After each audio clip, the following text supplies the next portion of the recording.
serve their country in the U.S. military. Tonight, we have the special privilege of honoring Chief Petty Officer Joseph Ensko. Sir, will you please come up and join us?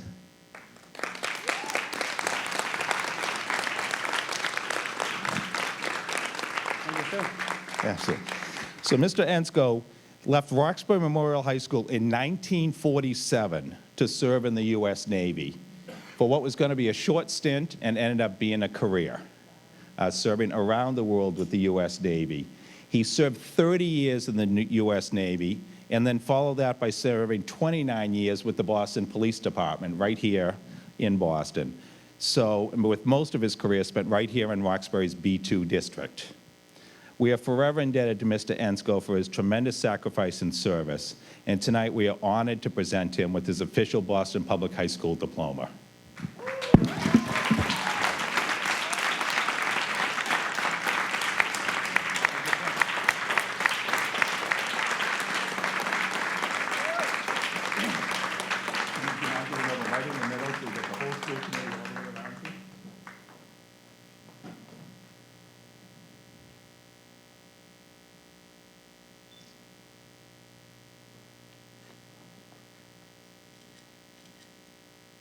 We all have to look right here, because this is his daughter-in-law. I'm not very good at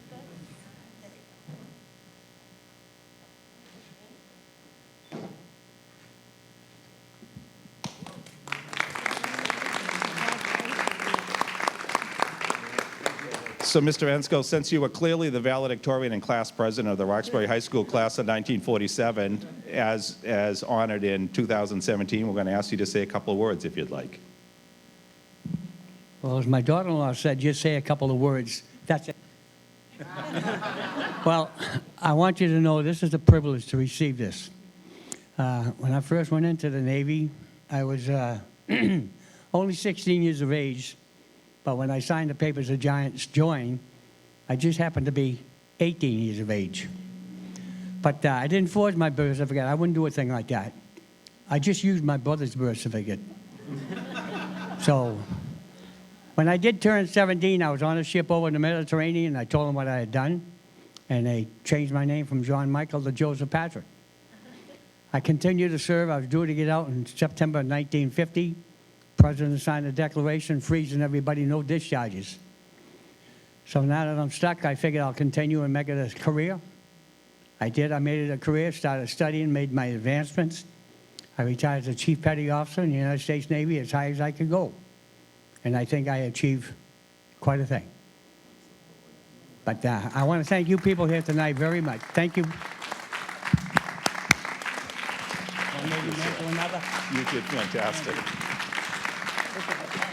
I appreciate it. And Superintendent, I'm not sure if you want to say a word as well. Boston is always so rich in its history, and this is the first school district in the country, and it's just always incredible to hear the legacy of this school district and the people who've gone through the system, whether they were a grad or not a grad or just now a grad of Boston Public Schools, and just always proud to hear the stories behind this incredible school system. But I want to thank you personally for your service, and next week we celebrate Veterans Day, and we just got to keep this in mind. This is why we celebrate Veterans Day. It's to honor people like you. Thank you so much. Thank you, sir. By the way, is anyone else noticing how fantastic he looks in his uniform right now? Congratulations. Thank you for joining us this Not bad for evening. 87, huh? 87. Wow. Thank you, sir. Still kicking. Thank you for being with us tonight. Thank you. Thank you. The green, one of them, just for Twitter purposes. Twitter.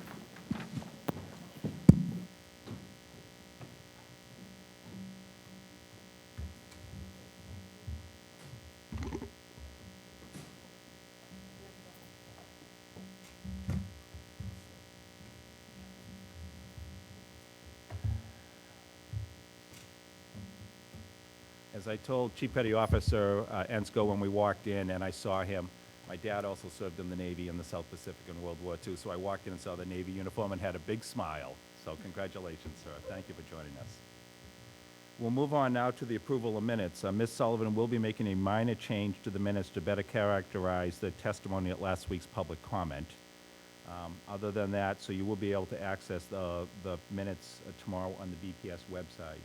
Other than one minor change that she is making to better characterize the testimony of last week's public comment, are there any other changes requested? Hearing none, I'll entertain a motion to approve the minutes of the October 25th, 2017 school committee meeting as amended. So moved. Thank you, Dean Robinson, and a second by Ms. Robinson. Okay, great. Any discussion or objection? Any objection to approving the amended minutes by unanimous consent? Hearing none, the amended minutes are approved. We'll move on now to the superintendent's report. I present you our superintendent, Dr. Tommy Chang.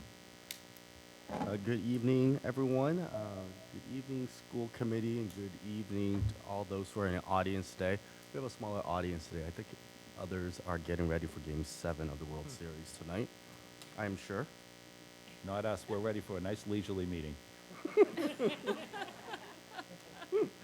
I have several bright spots to start us off with.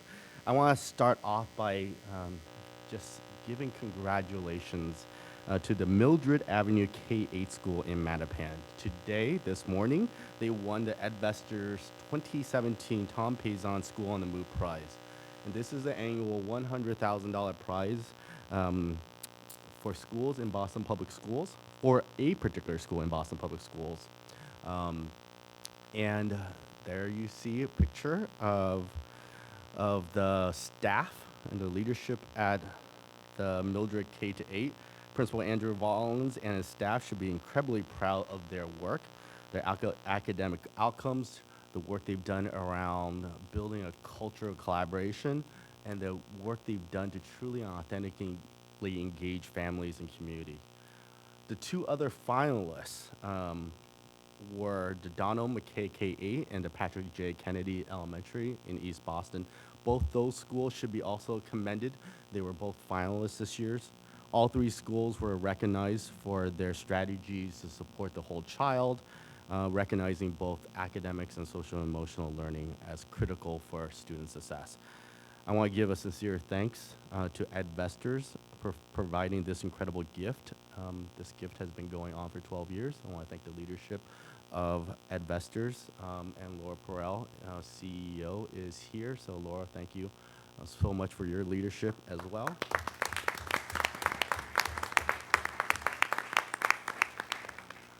And definitely a special thanks to the selection panel and all those that have been involved, all those that have given. Edvesters continues to take donations to help support their work, and so just want to make sure that folks know that they are always open to more donations. And again, I want to congratulate the Mildred K-8, the McKay, and the PJ Kennedy. Second highlight I want to share. I want to thank everyone who came out this past weekend to the BPS Fall Open House.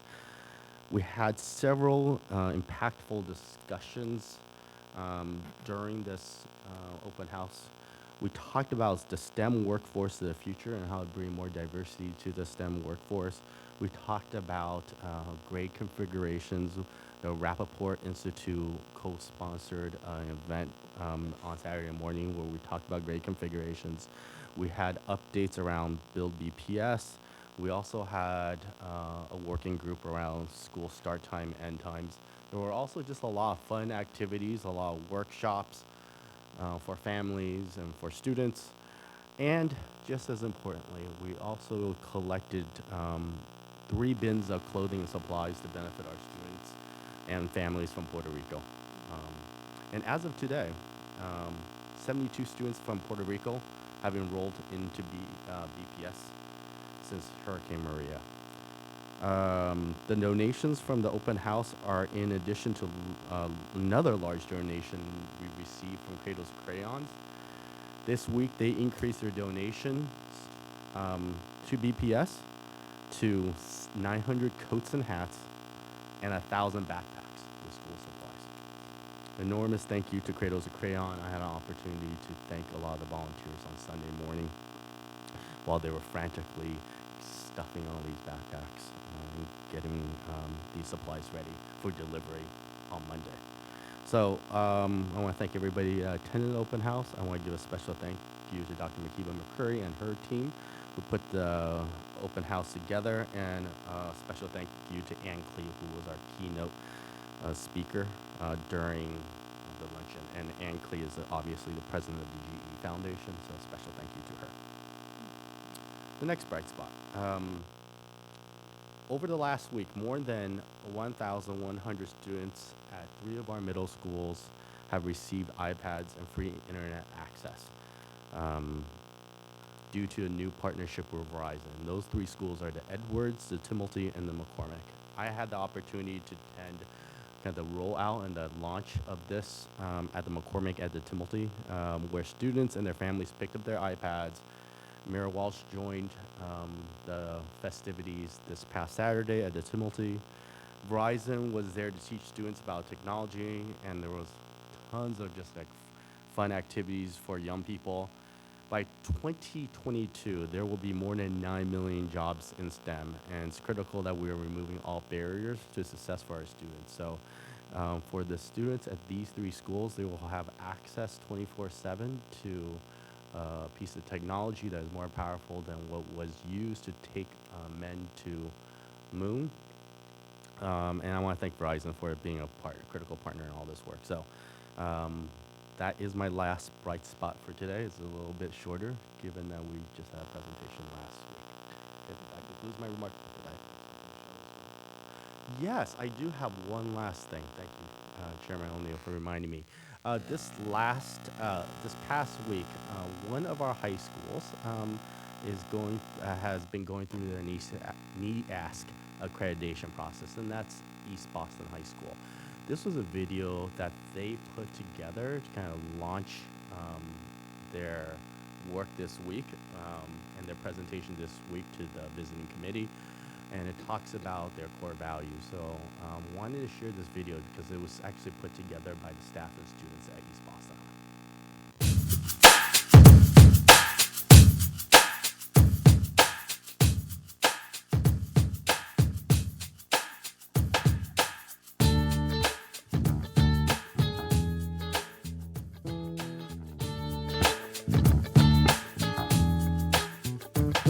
Raise excellence in character. Be passionate for learning. Have empathy and compassion. Show pride in our community. Raise excellence in character. Be passionate for learning. Have empathy and compassion. Show pride in our community. Raise excellence in character. Be passionate for learning. Have empathy and compassion. Show pride in our community. Raise excellence in character. Be passionate for learning. Have empathy and compassion. Show pride in our community. Raise excellence in character. Be passionate for learning. Have empathy and compassion.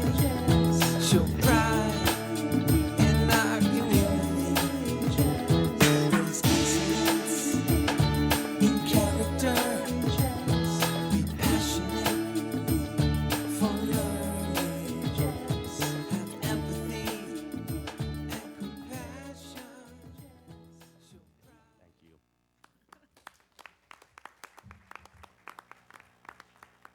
So now that concludes my remarks for this evening. Thank you, Superintendent. Any questions or comments for the superintendent on his report?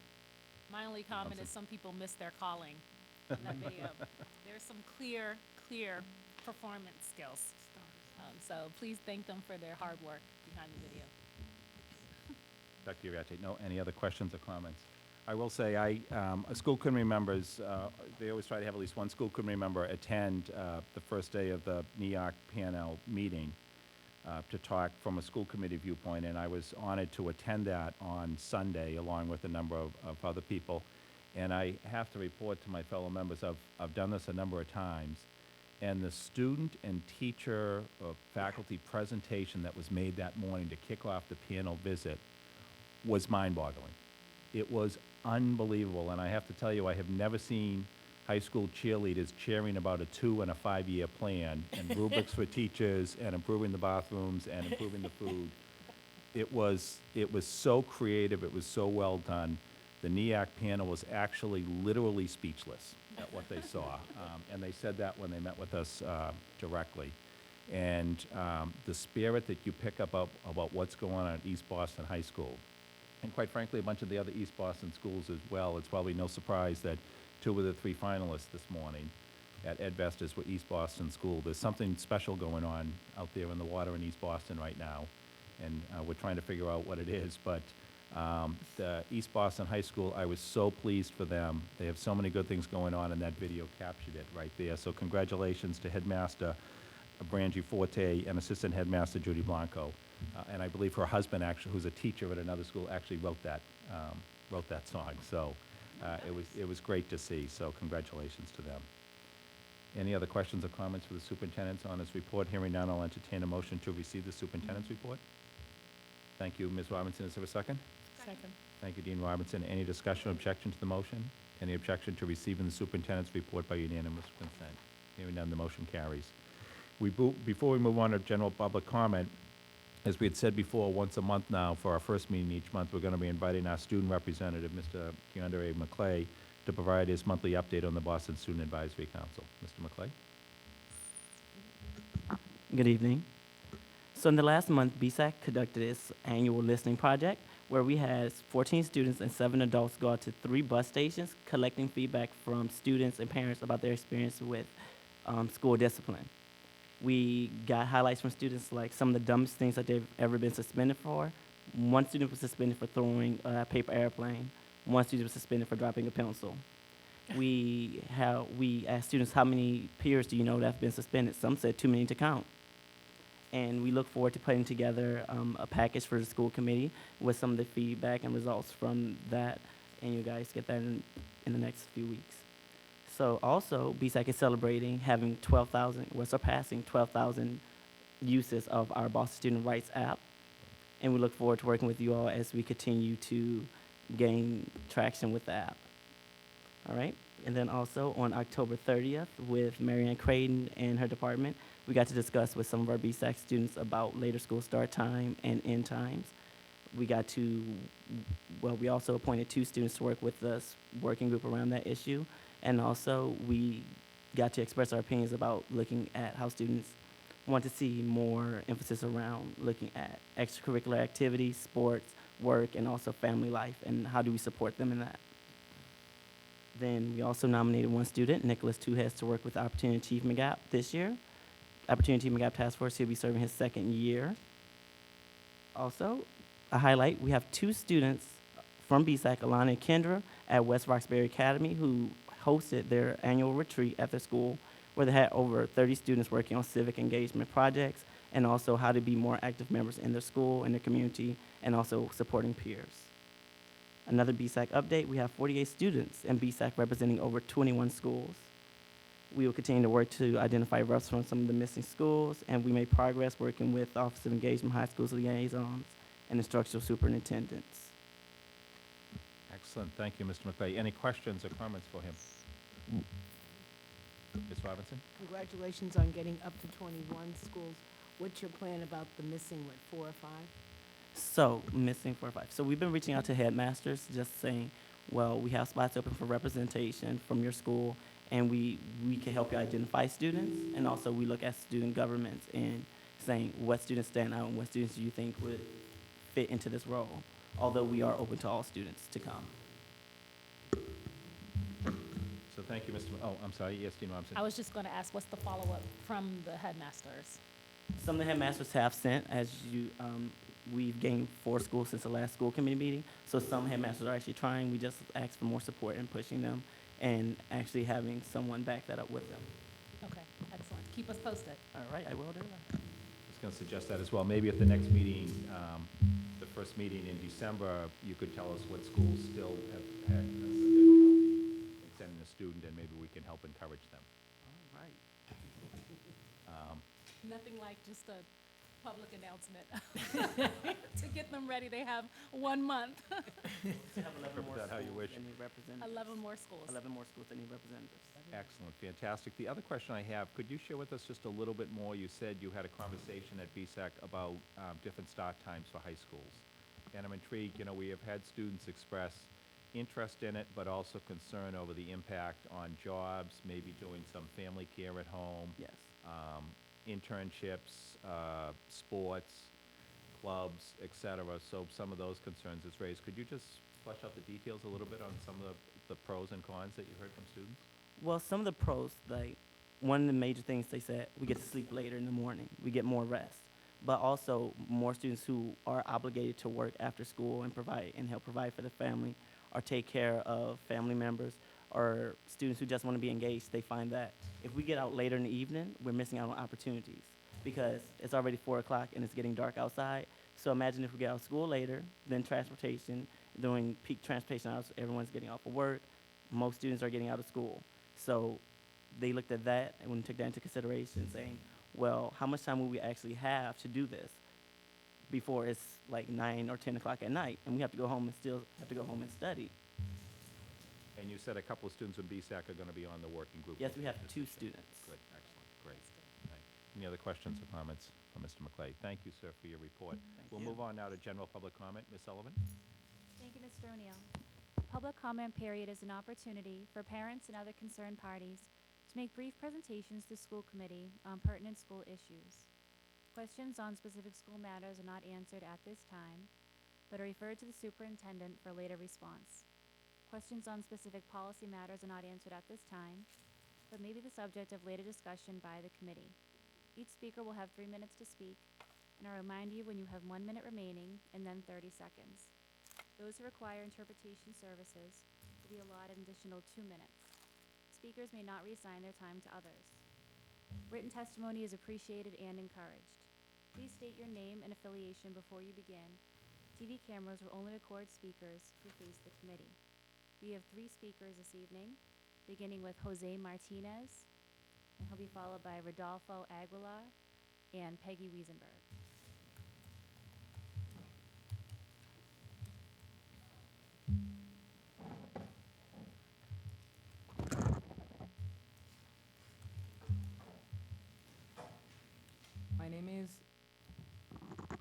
My name is Jose Martinez. I am a 2016 graduate of Brighton High. Currently, I am attending Bunker Hill Community College, and I have an interest in literature. I am here to request that Ellie Mae O'Toole's STEP programs be brought back to Brighton High. To quote Henry Brooks Adams, "A teacher affects eternity. He can never tell where his influence stops." What makes Ellie Mae O'Toole a great teacher? She passionately gives everything for her students. Her priority is to see her students become more and more educated, and for them to be strong thinkers and doers for our country and our world's future. Ellie Mae O'Toole is a teacher who always shows how much she cares. When I was her student, I experienced how much she cared about me and my fellow classmates. She taught us so much: construction, robotics, acceleration, momentum, velocity, how machines operate, etc., etc. She also mentored us on ethics, on how to behave to one another, how to work as a diverse, joyful team towards a common goal. Of all of my teachers in Brighton High, she was the only one who brought in university students who, on a long-term basis, were there to teach, guide, and mentor us. These contacts were a great resource for me when I was thinking about college and how to get there. Ms. O'Toole gave me the opportunity to be a part of our Brighton Burning Tigers first robotics team. Lots of students had the opportunity to participate in competitions that positively impacted all our lives. She convinced me that education was in my best interest. She always guided me to improve my skills and to give my all towards successful learning. I thought I did not have what it took to be good at mathematics, but Miss O'Toole made me realize that I could do it. She made me believe in myself. Miss O'Toole is one of the reasons that I've become the person here today, a person in love with education, in love with reading and writing about socioeconomic issues.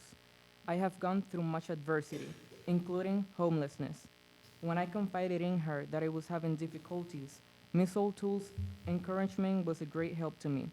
I cannot believe that you've taken away all her programs from the students at Bryan High. Why are you treating us this way? Why are we the ones deemed unworthy of STEM education? Thank you. Thank you, Mr. Martinez. Thank you for joining us this evening.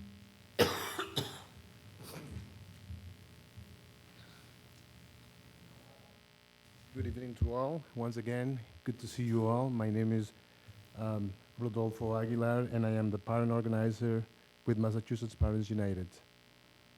We are a statewide organization that unites parents to build safer neighborhoods, affordable housing, and equitable access to high-quality education. I am the father of 3, and I live in Hyde Park, and I am here to represent our parents' chapter in Boston that has nearly 2,000 members. MPU is a data-driven organization, and to that end, we have, with the support of our research team, which includes some of the former administration staff from BPS, to take a look at some of our neighborhoods, schools, with an independent lens. We all know that the achievement gap is a problematic in many of our schools in Boston. And no greater example of the gap in achievement for our children in crisis we have in the city regarding science education. It's the elephant in the room, and it's not being discussed. Tonight, we'd like to make sure that we are on the record in saying that we want to see this body start to address the issue aggressively. According to our Massachusetts Parents United report card, for Dorchester, these are several schools that registered at 0% proficiency on the 5th grade science assessment across the number of different subgroups. Cutting through all the spins and creative slicing of the data, the numbers are clear. And frankly, the fact that our children have no proficiency by grade 5 is one of the great concerns to all of us. There is no way that our children will have access to the high-tech jobs of the future that our Mayor Martin Walsh is working hard to bring to Boston. Without a solid foundation of the STEM education beginning from the very beginning of their educational careers, by the time they get to 5th grade, it's almost already too late. Parents want to see the Boston Public Schools to address this situation with a focused plan on STEM education. We look forward to working with all of you and find solutions to the science crisis in Boston, but urge all of you to commit into finding solutions as soon as possible. Our children and their future cannot wait. I do want to thank you, Superintendent, Chairperson, Vice Chairperson, and all the members of the committee, as well as the student representative tonight. And I hope you have a good evening. Thank you. Mr. Aguilera. Thank you. Our next speaker is Ms. Wiesenberg.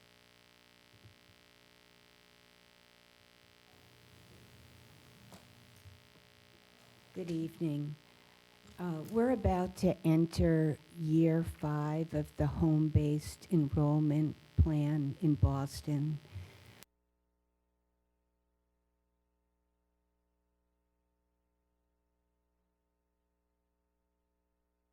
Plan asking for the equity analysis. We heard that BPS was going to look for an independent analysis of the home-based plan. I found out, even though I regularly check a lot of websites, I didn't see that the equity analysis request for proposal was posted, but I found out from somebody in the neighborhood who regularly gets emails from the city. I came in on September 26th because you had to physically come here to pick up it was called an invitation to bid, not a request for proposals. I did send it to civil rights researchers across the country at Stanford, Berkeley, UCLA, Minnesota, NYU, Columbia Teachers College, etc. The bids were due 10 days later. The bid looked like it was written for a home-based team. They requested 5 years of experience providing statistical analysis and evaluation services within BPS or a similar urban district, 5 years experience working in BPS, public school, or a similar district. And the timetable specified in the invitation to bid is already passed. It asked the bidders to have a draft by yesterday, an updated report ready for public sharing by November 15th, and be available to co-present to the Office of Engagement December 6th with a final report in March. It asked for the lowest and responsive bidder.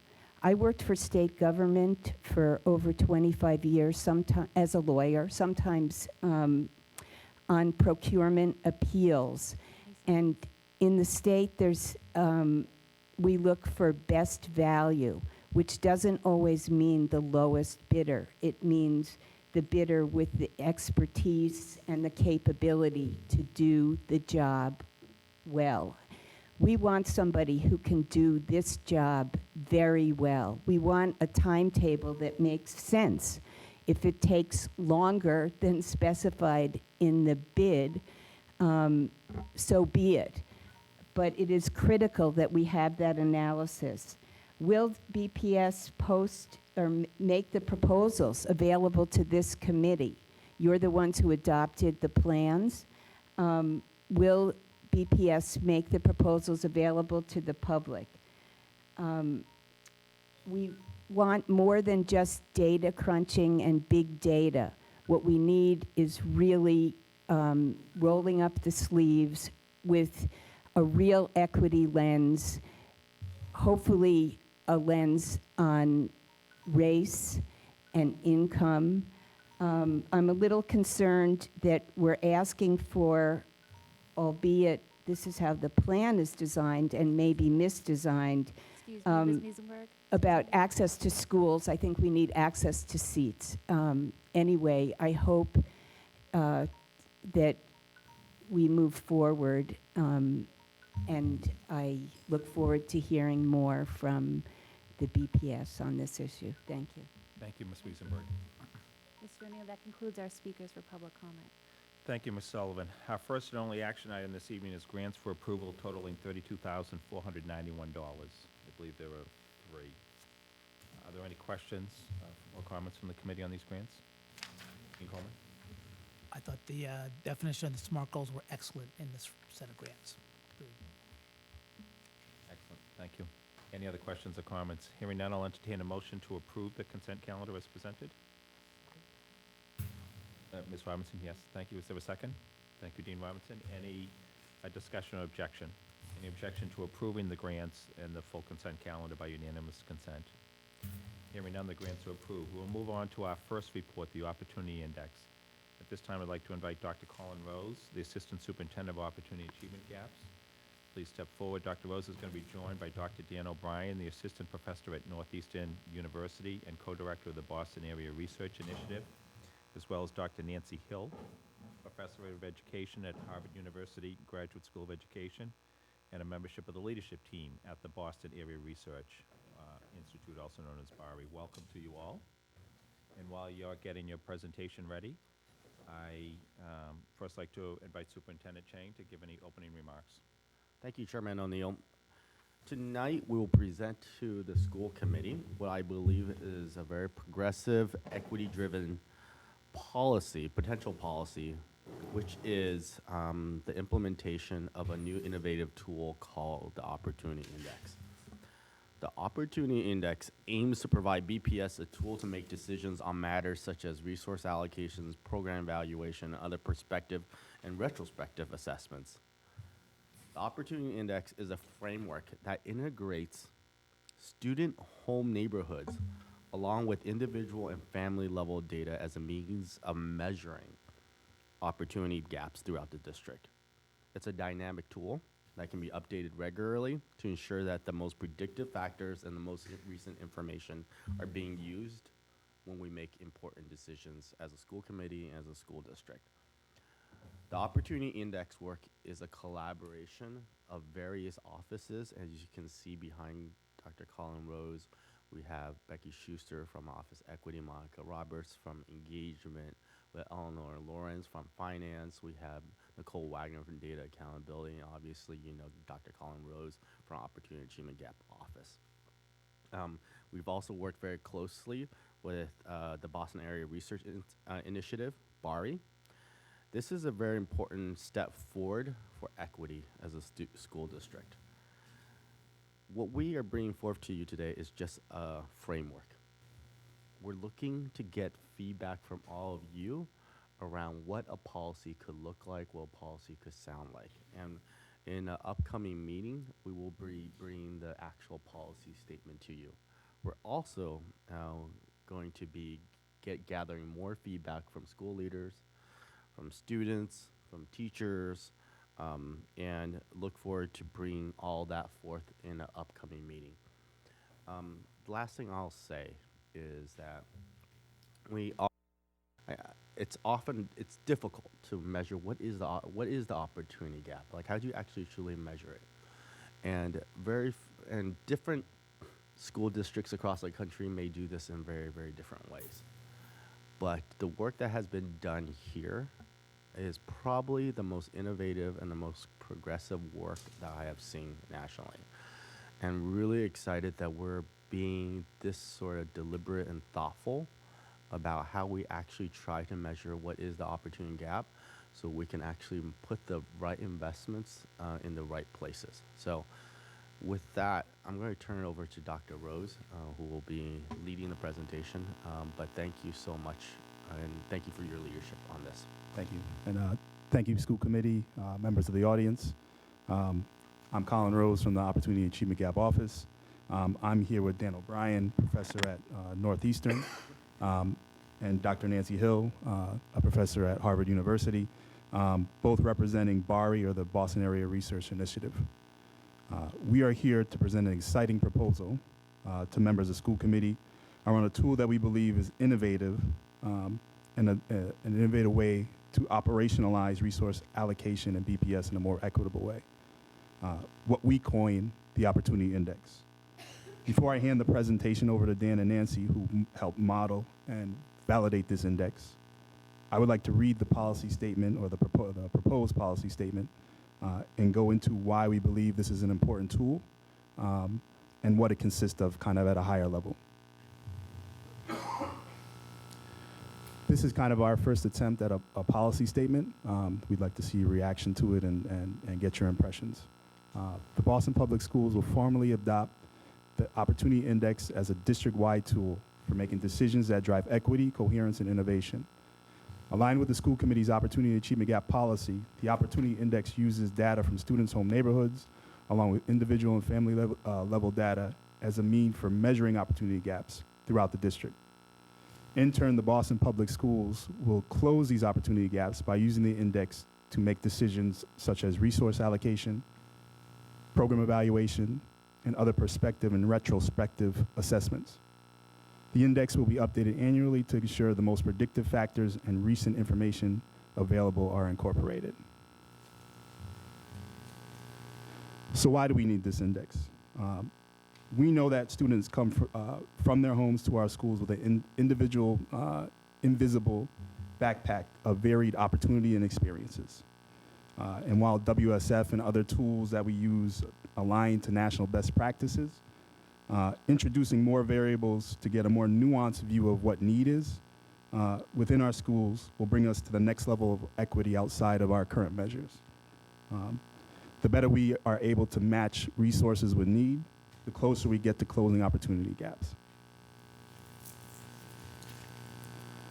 So how do we get at that invisible knapsack that students are bringing with them to school of varied opportunity in a more nuanced and more accurate way? The Opportunity Index is a composite index that introduces neighborhood and individual level variables that are out of schools' control, thus allowing the district to direct varied resources to schools based on their concentration of students coming from lower or higher opportunity neighborhoods and backgrounds. Schools may not have caused these differences in opportunity, but they are well positioned and have the responsibility to mitigate these differences. And as a district, we want to allocate resources through the most intentional and equitable means. And we believe this index brings us much closer to that.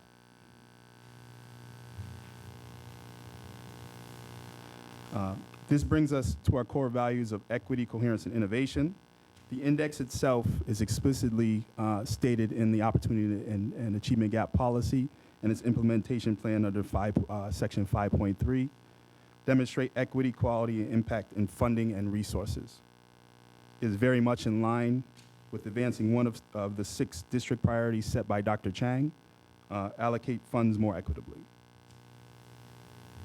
It complements the equity conversations we're having around our curriculum and our pedagogy, the essentials of instructional equity, our culturally and linguistically sustaining practice work, both centrally at the central office, the cabinet level, and at every single school in our district. And it complements other tools such as the BPS racial equity tool being rolled out this year. Quite often people say resource allocation is a value statement. This is another step in saying equity is our value. So without further ado, and with great excitement, I will turn the presentation over to Dr. Dan O'Brien and Dr. Nancy Hill to present the ins and outs of this index.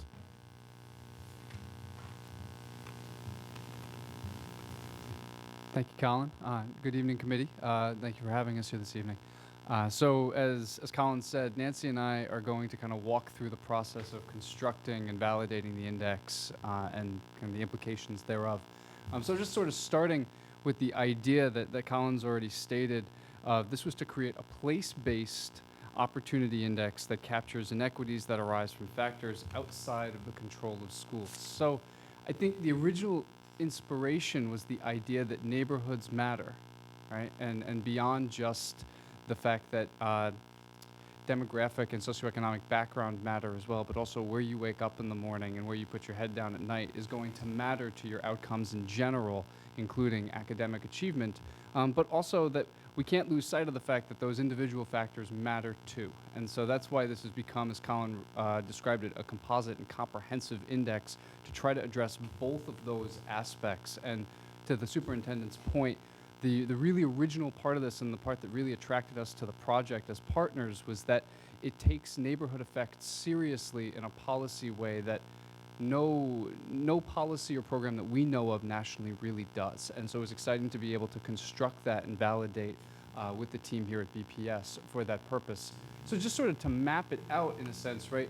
Boston, like many other urban areas like it, is essentially residentially segregated de facto on racial and socioeconomic lines, right? And so you have disparities between those groups in the first place, but then again, the contexts that those individuals live in reinforce those disparities even further. And so the idea that then the Opportunity Index could assess and account for both levels of disparity and incorporate it into policy and programming and funding to think about ways to address between school variations in need, right? Schools are going to need the resources to address the challenges that children are carrying in their backpacks, as it were.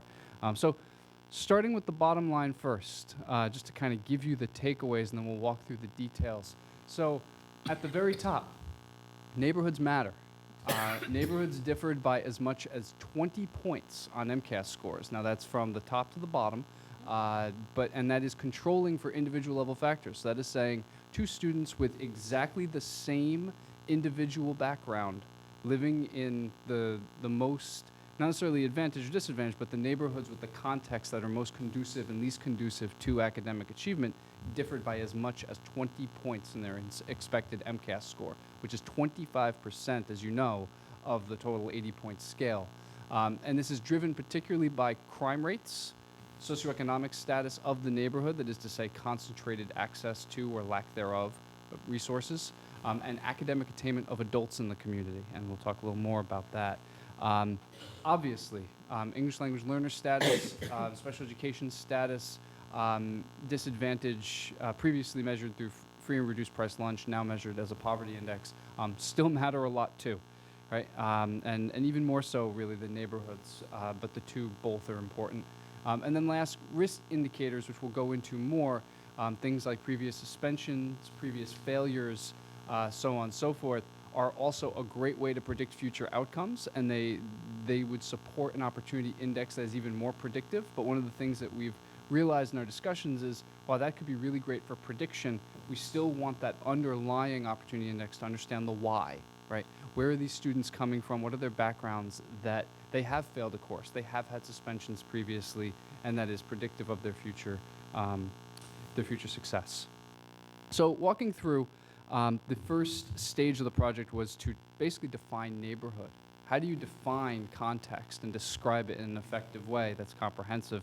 And we created 8 different constructs, and we can get into the methodology of that at another time. I want to keep this brief, but we're happy to provide more detail on how these were constructed. But academic attainment of adults in the neighborhood, public safety or crime levels, public health, physical disorder or the classic broken windows, socioeconomic status of the neighborhood, newcomer, or a phrase that we use to refer to the proportion of the neighborhood that was immigrant status, residential stability, turnover, and custodianship, which is a new variable that has been developed by BARI, working with the 311 system at the mayor's office, looking at how proactive people are at taking care of the neighborhood. And for various reasons, all 8 of these, in theory, could be related to student academic achievement, but of course for different reasons, right? Academic attainment of adults reflects the amount of resources students have in the neighborhood of people to go talk to, right? To practice, to learn how to navigate the world. Whereas crime in the neighborhood may reflect kind of a distraction or even a somewhat traumatic set of experiences one might have that distracts them from their studies. And so all of these, for various theoretical reasons, could be important. And now to evaluate them, I'm going to very quickly just kind of give you a sense of the methodology we used, because I want to make sure the interpretation is understood correctly, but I don't want to spend too much time pulling you into the weeds on this. But essentially we used a tool called multi-level models that would disentangle neighborhood and individual characteristics. Now this is very important because there's a kind of a classic question in social science, right? Do poor neighborhoods have lesser outcomes because poor people live there, or because of the overall concentration of lack of resources, right? Is it the people, or is it the neighborhood, or is it both? And this is a methodology that's been developed to handle that. If anyone wants to get deeper into the weeds on how that works, I'm more than happy to do that. But just wanted to let you know so that the way we do this, it's simultaneously testing differences between neighborhoods and the differences between individuals, assuming they live in the same neighborhood. And this is important because essentially it's very important when you have racial and socioeconomic residential segregation, because these things are inherently correlated. And every number that Nancy or I present from here on out accounts for all the other factors we're talking about. So there's no question of another variable correlating or explaining something. All of these are being considered together simultaneously. So back to our indicators. We had 8. And 3 of them turned out to be irrelevant in the models: public health, newcomer, and residential stability. And we can unpack why more if you would like. But the 5 that remained of importance at some level were academic attainment of the adult population, public safety, physical disorder, socioeconomic status, and custodianship. And the 3 most important of those are the academic attainment, the public safety, and the socioeconomic status. As you can see here, so this graph essentially shows how important these are for each of the 3 different age groups: elementary school students, middle school students, and high school students. And as you can see, academic attainment was far and away the most powerful predictor of student outcomes, followed by public safety, and then SES, and then custodianship and physical disorder were important for elementary school students only, which speaks to probably the greater impact of neighborhood at that younger age. So then basically to summarize, the Neighborhood Opportunity Index, or the neighborhood component of the Opportunity Index, demonstrated that, simply put, neighborhoods matter, right? Even when you consider what's important for individuals, but at the same time that there were clearly individual factors outside of the control of schools. That 20-point difference that I described to you was not the whole variation, and there's a lot more to be said, and so we moved on to think about individual level factors as well, and at that point I'm going to turn it over to Nancy to take over.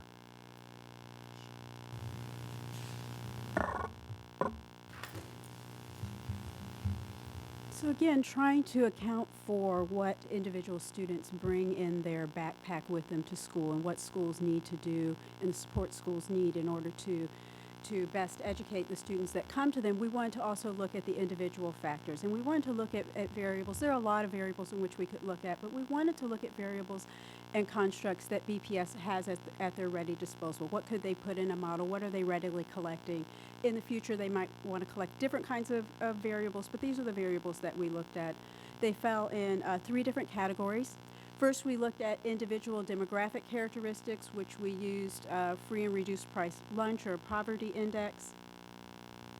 We also looked at special services, special education, and ELL services, and also prior school experiences. So their attendance in school, whether they've been suspended before, course failures, and MCAS failures.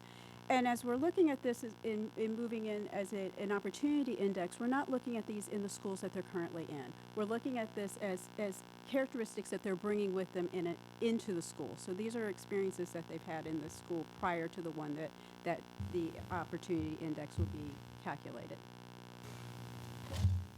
So when you look at this, again, in a very similar level, you can look at the length of the bars and see the strength of the impact. And if we start all the way to the right, you'll see that special education has the strongest predictor, as much as 10 to 13 MCAS points. Moving to the left, you'll see that having failed or I'm sorry, I'm having trouble reading. The numbers aren't clear. The LEP status, being currently an ELL student, is associated with lower performance, with that relationship being strongest among high school students, secondarily among middle school, and still significant but weaker among elementary school. Poverty matters in free and reduced price lunch. It matters, and it matters slightly more at the elementary school level compared to the middle and high school level. And then very interestingly, being a former ELL student actually is positively related to achievement outcomes into MCAS, particularly at the elementary school level. And I imagine that this isn't just about having, learning the language skills, but there's a lot of support that comes to students, particularly at the elementary school level, that when they're in the ELL programs. And so we're seeing that if they're a former ELL student, they've had some support as they've made adjustments to the school in addition to becoming proficient in English language. In predicting performance, academic aptitude is formed continuously throughout development. This is something that happens it's not a one-time shot, it's something that develops as kids go through school. And so we were interested in whether we could use performance in a prior school or previous school to determine the needs of students moving forward. And so we're using risk indicators that BPS has used already. Note, it's not possible to do this with elementary school students because they're coming into the school. And so when we're looking at high school outcomes, we're looking at how they performed in middle school. And looking at middle school outcomes, we're looking at how they performed in elementary school, what we're calling lead indicators or risk indicators. And what we're seeing is that on this graph, if you start all the way to the right, that having failed or not done well on your MCAS score in math has the strongest predictor for 10th grade MCAS scores. So if you're looking at high school, having failed the MCAS in math in 8th grade, it's a strong predictor for not doing well in high school. Is the strongest predictor.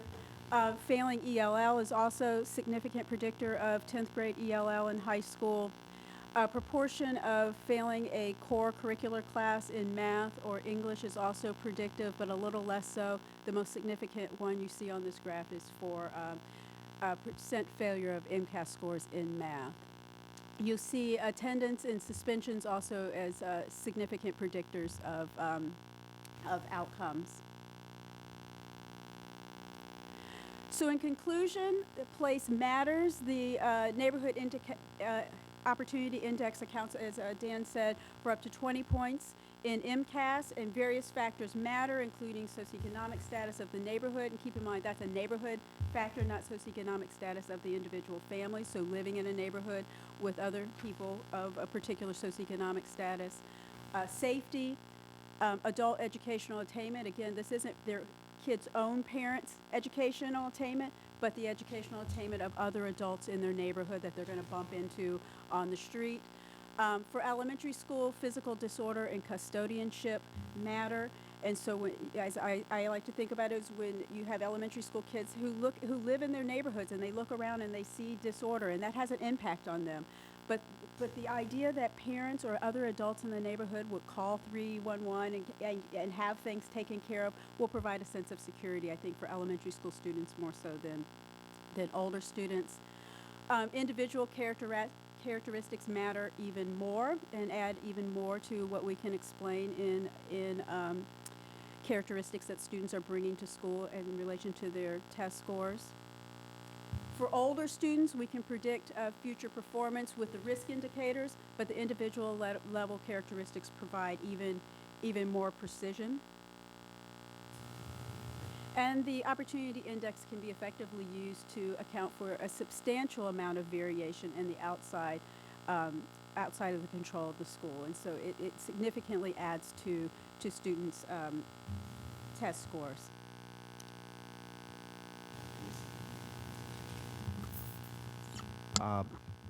Briefly to conclude, I wanted to go over a few kind of high-level examples of how we might apply it just in general areas. And this is quite intentional to front-load this so that the conversation can kind of stay around like the actual index and the merits of the index, and we don't go down rabbit holes speculating what this might look like in WSF or around other specific programming, funding, applications. Tonight, really, I want to concentrate on what the index is and what's in the index. Having said that, a few examples might be how we apply partnerships across this district, thinking about programming, obviously funding, there were the implications of using this in funding, and then thinking about equity analysis of current programming, the way that we do business, kind of an ex post facto way, but also thinking forward, using the index to have an equity check at the onset of any programming policy that we produce in this district. A more specific example, so I was sitting down with the Expanded Learning Time team around their goals on the OAG implementation plan a few weeks ago, and they were talking about the Opportunity Index in relation to summer learning. They've done a good job, I think, over the last few years of changing the narrative around at least K-8 summer school as a place for enrichment, both academically and socially, and less of the sit and get summer school for students that have failed. And so they're thinking about concentrations of need at schools and would think that the Opportunity Index would give them a more nuanced view of where need is at school sites so that they could then match a higher level of summer programming at schools with higher concentration of students coming from lower opportunity neighborhoods to kind of stave off that summer slump and provide enrichments that otherwise the students wouldn't have availed to them.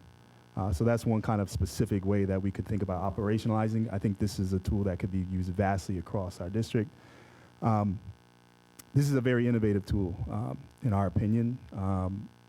We don't see anything as robust as this when we look across the nation. There's other districts that are trying to approach some of these issues. I know Oakland does a decent job at this, but this is a very robust index that I think would put us as a leader in K-8 education around equity and resource allocation. I also sat down with a group of civil rights lawyers and others who took a look at the index and started thinking more flexibly about it outside the Boston context.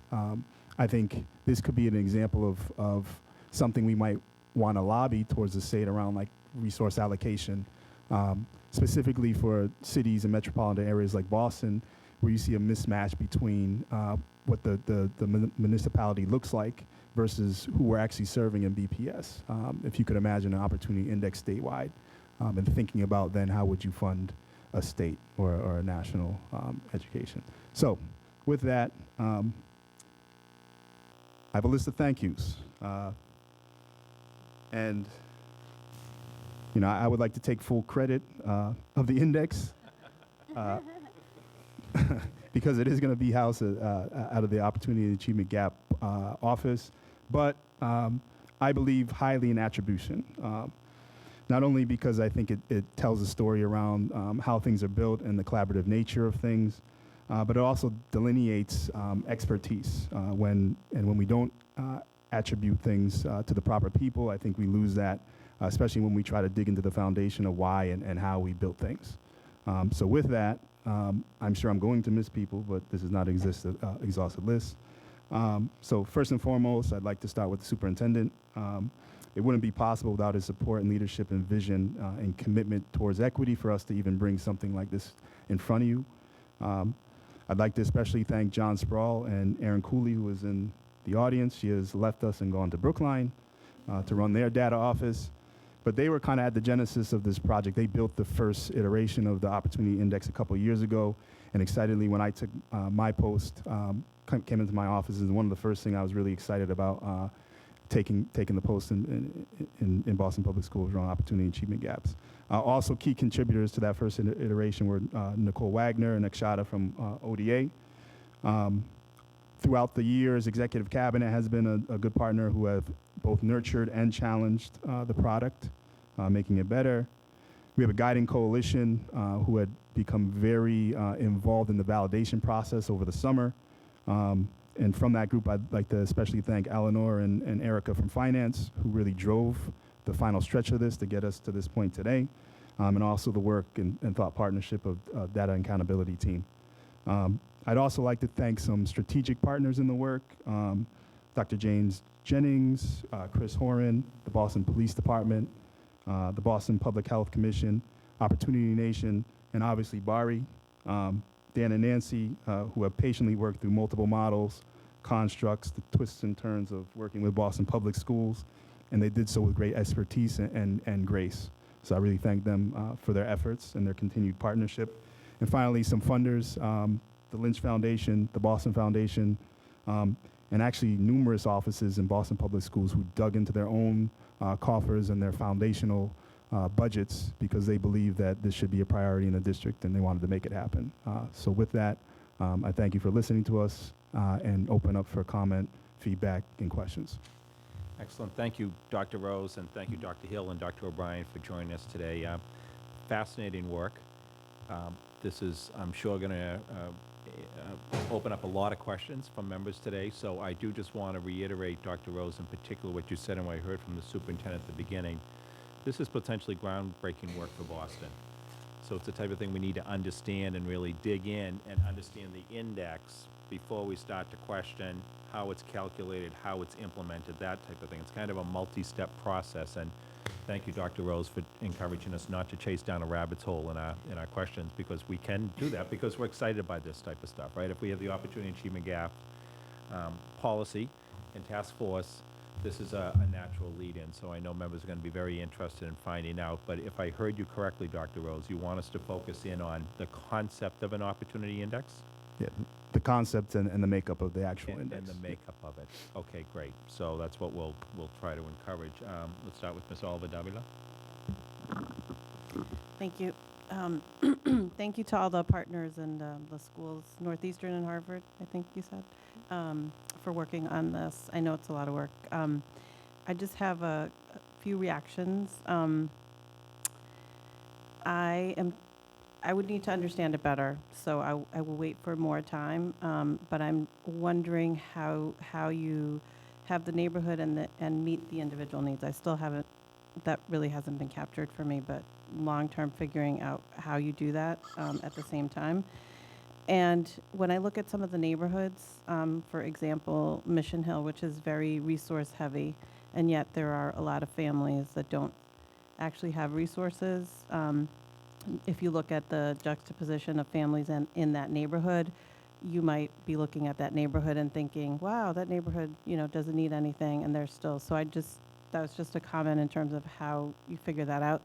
But my larger comment is around my concern about the messaging of this and the fact that we're constantly telling our families and youth that they bring all of these deficits. And so whatever this rolls out to be, I think we have to be really careful when we talk about having an opportunity score for young people, when we talk about neighborhoods that have lower, we said in the presentation, lower opportunity neighborhoods. I think that I have a real physical reaction to that, and I want to make sure that our families are looked at. There's a lot of things that happen in our neighborhoods that, you talked about the ELL students as an example. They have strong bonds with their families. There's a lot of connections in the neighborhood, and so I do not want to have something that's going to add another layer looking at our families as deficits. So I think just going back and figuring, I'm not against the concept of looking at resources and how we allocate it, but I'm more concerned about the actual message and again, working with our families. And I would love to, in this process, hear from actual students, their reaction, and families in terms of how we are working in partnership with students and families. So thank you.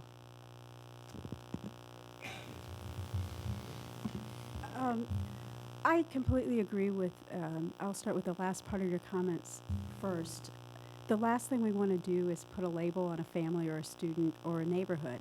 And we've been really keen in this process to make sure that we're not talking about students who have opportunity indices attached to their backs, or even really in their backpacks if we try to get it out of the person. These opportunity indices will be calculated at the school level rather than at the individual level. It will be based on the individual data, but individual kids would not have an opportunity index attached to them. And we want to be very careful about the kind of deficit framing that you're talking about. But it really does aggregate up at the school level.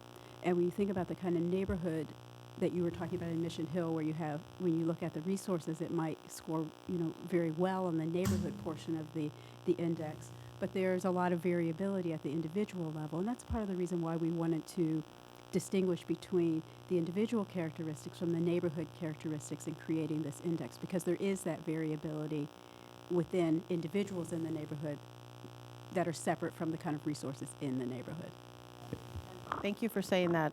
I just want to say, because in the presentation, the actual language was lower opportunity neighborhood. So I just want to say that, again, it is about the way that we're saying and making sure that we really understand what we're saying, so families don't feel like, because if I had that reaction, I can't imagine other people as well. Thank you. Yeah, I don't think we would send out a heat map of the neighborhoods, and then I think neighborhoods, they're really census tracts. So we're cutting up Boston into like 177 census tracts. So when we talk about Mission Hill or we talk about Dorchester, we're not talking about that level. We're talking about a very minute piece of that, so we can get at more of the nuances of that. And as Nancy said, the scores won't travel with the student. It's really around like concentrations at schools. And so I understand the double-edged sword nature of this, but I think we also can't be so scared of that we bury our heads in the fact that there are differences of experiences, and that we should be more nuanced in how we fund and make sure that schools are ready to mitigate things such as trauma at our schools for the students that walk into it. It's the same thing, with some of the programs out of my office that directly deal with race. I wish race didn't predict outcomes, but right now, and it's not because I don't think our black boys and girls or Hispanic boys and girls aren't brilliant, but there are conditions out in society and in our schools that need to change. And while we're waiting for that to change, we also have to do some detox with them because they're being affected by the environment. And so we need to make sure that, yes, we do fund schools correctly. When kids come from neighborhoods with a lot of violence and there might be trauma, we want to make sure that schools are well positioned to deal with that at the school level. And so, yes, framing will be very important, but I also think we also shouldn't ignore that. And as nuanced as we can and as careful as we can, we should move forward. Thank you, Ms. Alva. All set? Okay. Did you want me to address the methodology question, or should we? Okay. Okay, we'll move on a little bit. Dean Robinson. Thank you so much. This work is amazing, and I'm glad that you did give kudos to so many people, because this is, as you said, very comprehensive in nature, and there are a lot of eyes and hands and minds behind this work. My question, and I guess it could be a bit of a reaction to both the presentation and my colleagues' questions. So because I think because the word opportunity is the central focus here, I think both messaging, but also educating everyone involved is going to be critical. And my question is around the academic attainment. I don't know if it's a rabbit hole. So if it's a rabbit hole, you can tell me to move on. The academic attainment of the adults. I'm always very much interested in the parent piece, the neighborhood commitment piece, the adults surrounding the children who are bringing the invisible backpacks.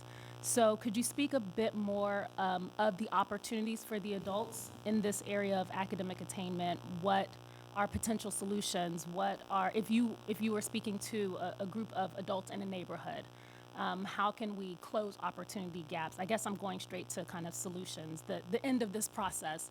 Can you just kind of speak to that a bit more?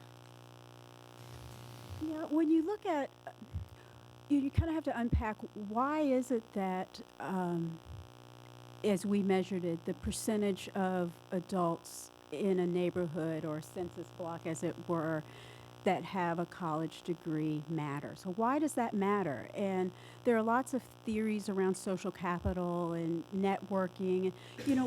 Not why does it that your parents have a college degree, but why does it matter that your neighbor does? And then you have to kind of imagine what that looks like to live in that neighborhood. If you're in a neighborhood where lots of people have graduated from college, then there's this ethos in the neighborhood that people go to college. And so there becomes this pathway. There's a way in which your neighbor across the street who went to college and majored in something different, now you can ask questions about that. You have potential mentors and role models. I mean, why else? You kind of imagine what does it look like to have neighbors where a high proportion have a college degree. It's social capital, and it's networking, and it's modeling, and it's all of those kinds of things. And so then when you look at what would a school do with an opportunity index that suggested that many of their kids come from neighborhoods who don't have a lot of adults who have a college degree, then you start looking at how would you build programs or fund programs that would offset those kind of networking and social capital opportunities that come from living in a neighborhood with a high proportion of college graduates. I think one way of looking at this is thinking about adult education in these neighborhoods. That's one way of thinking about it, and that's one potential solution. And then, but the other solution, as it kind of graduates up at a school level, is how do you offset what we know matters from that? So you kind of think about it in two levels, and when you think about an opportunity index that gets calculated at a school level, how would school leaders think about the kinds of programming they might want to implement if they knew this about their student body? And I think one of the things that's really innovative about this, given the kind of school district that Boston is, that as a choice district, which is increasingly the case across the country, we no longer know about students' communities based on their catchment area. So you can't say this school sits in a neighborhood, we know what that neighborhood looks like. That's no longer the case in the United States. And so this kind of opportunity index allows us to look at and assess and help school leaders understand the communities in which, the many communities and the dynamic nature of these communities in which their school population is drawn on a year-on-year basis. So I think it is trying to figure out what are the theories around why adult education attainment matters. That's a long-winded answer, No, but it's something I care perfect deeply about, and segue. and thinking about that. Right. Yeah, and if I could actually add to that. So one of the things, as Nancy has said so well, right, a lot of what we've talked about is what are the mechanisms, right, and then what are the programs that address those mechanisms. And we've talked a bit with Dr. Rose and others about communicating to schools not only their opportunity index, single number, and then, oh, these components might go into it, but also communicating how their school, basically the profile of neighborhoods that they draw their student population from for each of those components. So then a headmaster or principal is empowered to say, well, what's going on here is the following things. And is it academic attainment of their neighbors? Is it a high crime neighborhood? Is it socioeconomic status in the neighborhood? And consider their own internal programming based on those needs. To do so, and Dr. Rose keeps using this word, and I think it's a good one, to do so in a nuanced way, right? We don't want to go from one blunt instrument to another. We kind of wanted to support you guys to have the tools to do everything in a very targeted manner. I think, which also doesn't divorce the school of their responsibility of knowing who their students are and what they need. This is a way to try to get the resources where they're needed, but what we actually do with it might vary, you know, and I think that's where the framing comes in. So what do we do with additional resources for schools with more concentrations of need? Do we go and do we get more band programs like we talked about? Those things are not free, right? But to me are required, a requirement in certain contexts in order to, again, what I said, empower and detox certain students, right? And so, you know, I think, again, if we're not intentional about the way that we fund, we already try to get at it with a blunt instrument, but if we could be more nuanced in our approach to distributing resources, it's still on the school to know who your students are, how we're affirming them, and how are we going to build them up. And I don't think this tool will tell you exactly how to do that, but I think it will be able to be more nuanced in the way that we distribute resources to be able to do that. So, Dr. Hill, there is something to be said, and I appreciate long-winded answers from experts. I really do. So keep them coming. There's something to be said about adult education. I turned to the chair and smiled because I work at a college for adults. And Dean of Student Life for Charlestown College, which is adult. Cambridge College. Cambridge College. We're in Charlestown. Cambridge College has now moved to Charlestown. So. And we're his neighbor now, and he's very excited. But if you are speaking to the 4 colleges represented up here, and let's just say these are 4 future college presidents. Let's just say. Let it be said. Let it be said. Let it be said. What would you say regarding, are you still trying to figure out who I'm talking about? Okay. What could be said regarding that piece of information that adult education matters for student success? And you are speaking to those leaders in regards to recruitment, to educating their neighbors that are around them, because we're in a city that is so education friendly. What's the messaging, the strategy, the encouragement in order to help BPS students, college presidents should or must?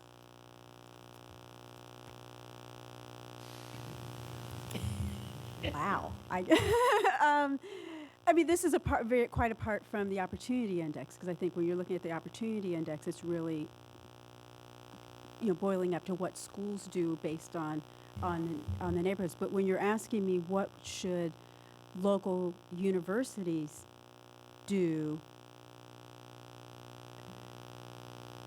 I mean, we really need to think about adult, as you say, adult education in your area of expertise. That having an educated public and making education accessible is not just about individuals' occupational or financial success. It becomes a community resource. Having an educated public is not about the individual. It's a community commodity, and that's what I would say is making higher education accessible to anyone is not only going to help those individuals and help our economy and have a better prepared workforce, but it's going to trickle down all the way down to our elementary schools and all the way through high school. So I think apart from we're kind of moved away from the opportunity index, but we're really talking about education and higher education as a community and collective good. I just wonder if we've really moved away from it, if the adult education matters to students in the neighborhood. I've long believed that when I see adult students who are working hard in the classroom, and I know they have students in BPS, the testimonials at least are that their children are much more motivated, they're much more motivated because they see mom and dad getting their work done as well. And I don't have the research that's, And it's not just mom and dad, it's their neighbor. Right, and It's their so neighbor. it becomes a community, right. Yeah, so then I think I would say, right, if we're working on that hypothesis, right, that social capital is what's connecting, right, adult education to youth achievement, then what you or the other future college presidents out there might do is encourage their adult students to go home and own it, right? Make it a part of their daily experience in the neighborhood to help local kids think about and aspire to these things, because I think that's the mechanism, right? That's the way you connect. Because essentially what you're asking is, how do we use adult education to change the local context? Right. Thank you. Thank you, Dean Robinson. Dean Coleman, I think you want to wait? Okay, thank you. Mr. Lecanto? Thank you, Mr. Chair, and thank you, doctors. Appreciate your presentation tonight. So my comments are on conceptual level and a question that goes along with it as well. Because I think we all generally agree that the concept that you brought to us is something that we hear time and time again. We talk up here all the time about the external factors that students bring across the transom when they enter our buildings, and so it's the district that's often faced with the constrained ability to try to address those issues, and so a lot of it is left to other agencies or nonprofits or families or communities outside the school building. And so I want to highlight and go back to the idea that you laid out during your presentation, that so much of what you found through this research is going to be especially compelling when you push it back out to a state and national level, when we think about how we fund kids around a school rather than just thinking linearly in terms of how we fund in a school. But in listening to the presentation, again, I think it's fantastic. I think it speaks to everything that we do talk about here. The threshold question I have is, what is it? And how is it necessarily that we are to think about plugging this thinking into the way that we manage the school system? That might be too broad or too simple of a question, but I feel like we need to hear a little bit more about that, particularly because I note we have a policy statement that's still under development, and we also have a vote, if I read our materials correctly, that'll come up at some point with respect to the opportunity index. So I want to know exactly what it is that we're thinking about. Yep. So this evening, we hope to just kind of get feedback on like a high-level policy and the framework. What we will bring to a future presentation is maybe more of a granular level, like how does this mechanically work, and how do you plug that in potentially to how you deal with partnerships, or how you do a more nuanced way of looking at weighted student formula. So that will be a future meeting. So today is really more of a high level, and BARI continues to collaborate with us on figuring out how do you actually do all these mathematical calculations. All right, that's very helpful. So just one other nuanced question. I want to go back on the custodianship issue. So I heard 311 is one example of that. Can you give some other examples? And when you give the examples, I think it would also be helpful to juxtapose those against physical disorder. You know, it feels like those two are married in many respects. And so trying to understand a little bit how those are different, I think would be helpful and think about how all those feed in here. Yeah. So, so the way that it is explicitly measured here is through basically novel measures that we've developed based exclusively on 311. So essentially, what the measurement is, it is a quantification. Basically, what is the likelihood if there's a streetlight outage, if there's a broken sidewalk, if there's a pothole, what is the likelihood that that will get called in by a resident? And that's based on extensive methodology where I somehow convinced 10 UMass Boston students 5 years ago to actually audit all of the streetlight outages in the city with me, and then validated against how you could predict from within the system the likelihood that a call was going to come. And so then that gives you a metric that I think of as sort of a manifestation of a capacity of a neighborhood to take action on something, a relatively low-level problem, but to take action on it nonetheless. And you could see that same capacity manifest in people sweeping up leaves and garbage on the ground around their homes, people shoveling out the fire hydrant on the street, you know, those other sort of custodial actions of caring for the physical space. And so when we started this process, one of the things that we committed to very early, and this was driven by the BPS team as much as by us, was to cast as wide a net of measuring neighborhood context as possible and consider everything we possibly could. Things like number of Facebook friends was considered before we realized like we could never possibly measure that, right, or get access to it. But so we made as long of a list and then organized as best we could, and this stood out as something that, while distinctive, because it's not something it's easy to measure, you'd have to sit on a street corner and literally count people, you know, shoveling out fire hydrants. Apart from this measure, we wanted to include it anyway to see if it was informative, and to really consider it. And across numerous models of elementary school student outcomes, it was predictive. And so our interpretation of this is simply that, as Nancy put it, a neighborhood that has an abundance of people who are willing to take action on something that is everybody's issue but no one's responsibility, like a streetlight outage, like a pothole. I generally think about it as people taking care of the urban commons, if you will, right? If you have an abundance of that resource, then it seems as though that same resource is applying itself to care for young children at some level or another. And be it, you know, you get home early, your parents aren't home, you have a place to go to, and those types of people are the same types of people who take action in public spaces, or that there are, you know, social capital forms of access to thinking about how to navigate academics at a young age, or whether it's just a nurturing, comforting environment because people are taking action. One of those mechanisms, or all of them, is operating here, and that's what we're seeing, at least through the data. To answer your question about whether that and physical disorder are quite the same thing, it would seem that, right, the two should be one-to-one, but you have to think about the fact that in any given neighborhood, you have a certain percentage of people who are creating disorder and a certain percentage of people who are counteracting disorder, and more or less the other 90% of us are in the middle doing neither of those things in any consistent fashion, right? And so you can easily have, and I'm happy to show maps at a later time, there are many neighborhoods in the city, or at least a good proportion of neighborhoods in the city that have high custodianship and high disorder, as well as low custodianship and low disorder, and then in between. So the two are not actually that highly correlated because of that disjunction between things that generate disorder and individuals who are willing to take action against disorder. Is there a public-private divide? I mean, it sounded like that from your comments between physical disorder and custodianship, you know, to the point of, you know, broken windows speaks to, you know, the boarded up building that, you know, just hasn't been cared for by the landlord, versus, you know, your custodianship theory that speaks to people that, you know, call about the broken street lights. So is that a fair assumption?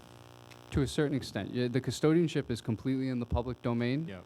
The physical disorder we measure as both. We measure it as deterioration to private spaces, so things like housing deterioration, failed utilities, pest infestations and such, but also include public denigration, graffiti, people leaving trash on the street, those sorts of things. So So the broken windows and the broken windows theory has always been kind of a merger between private and public. In fact, the theory itself can be a little vague at times about which one matters.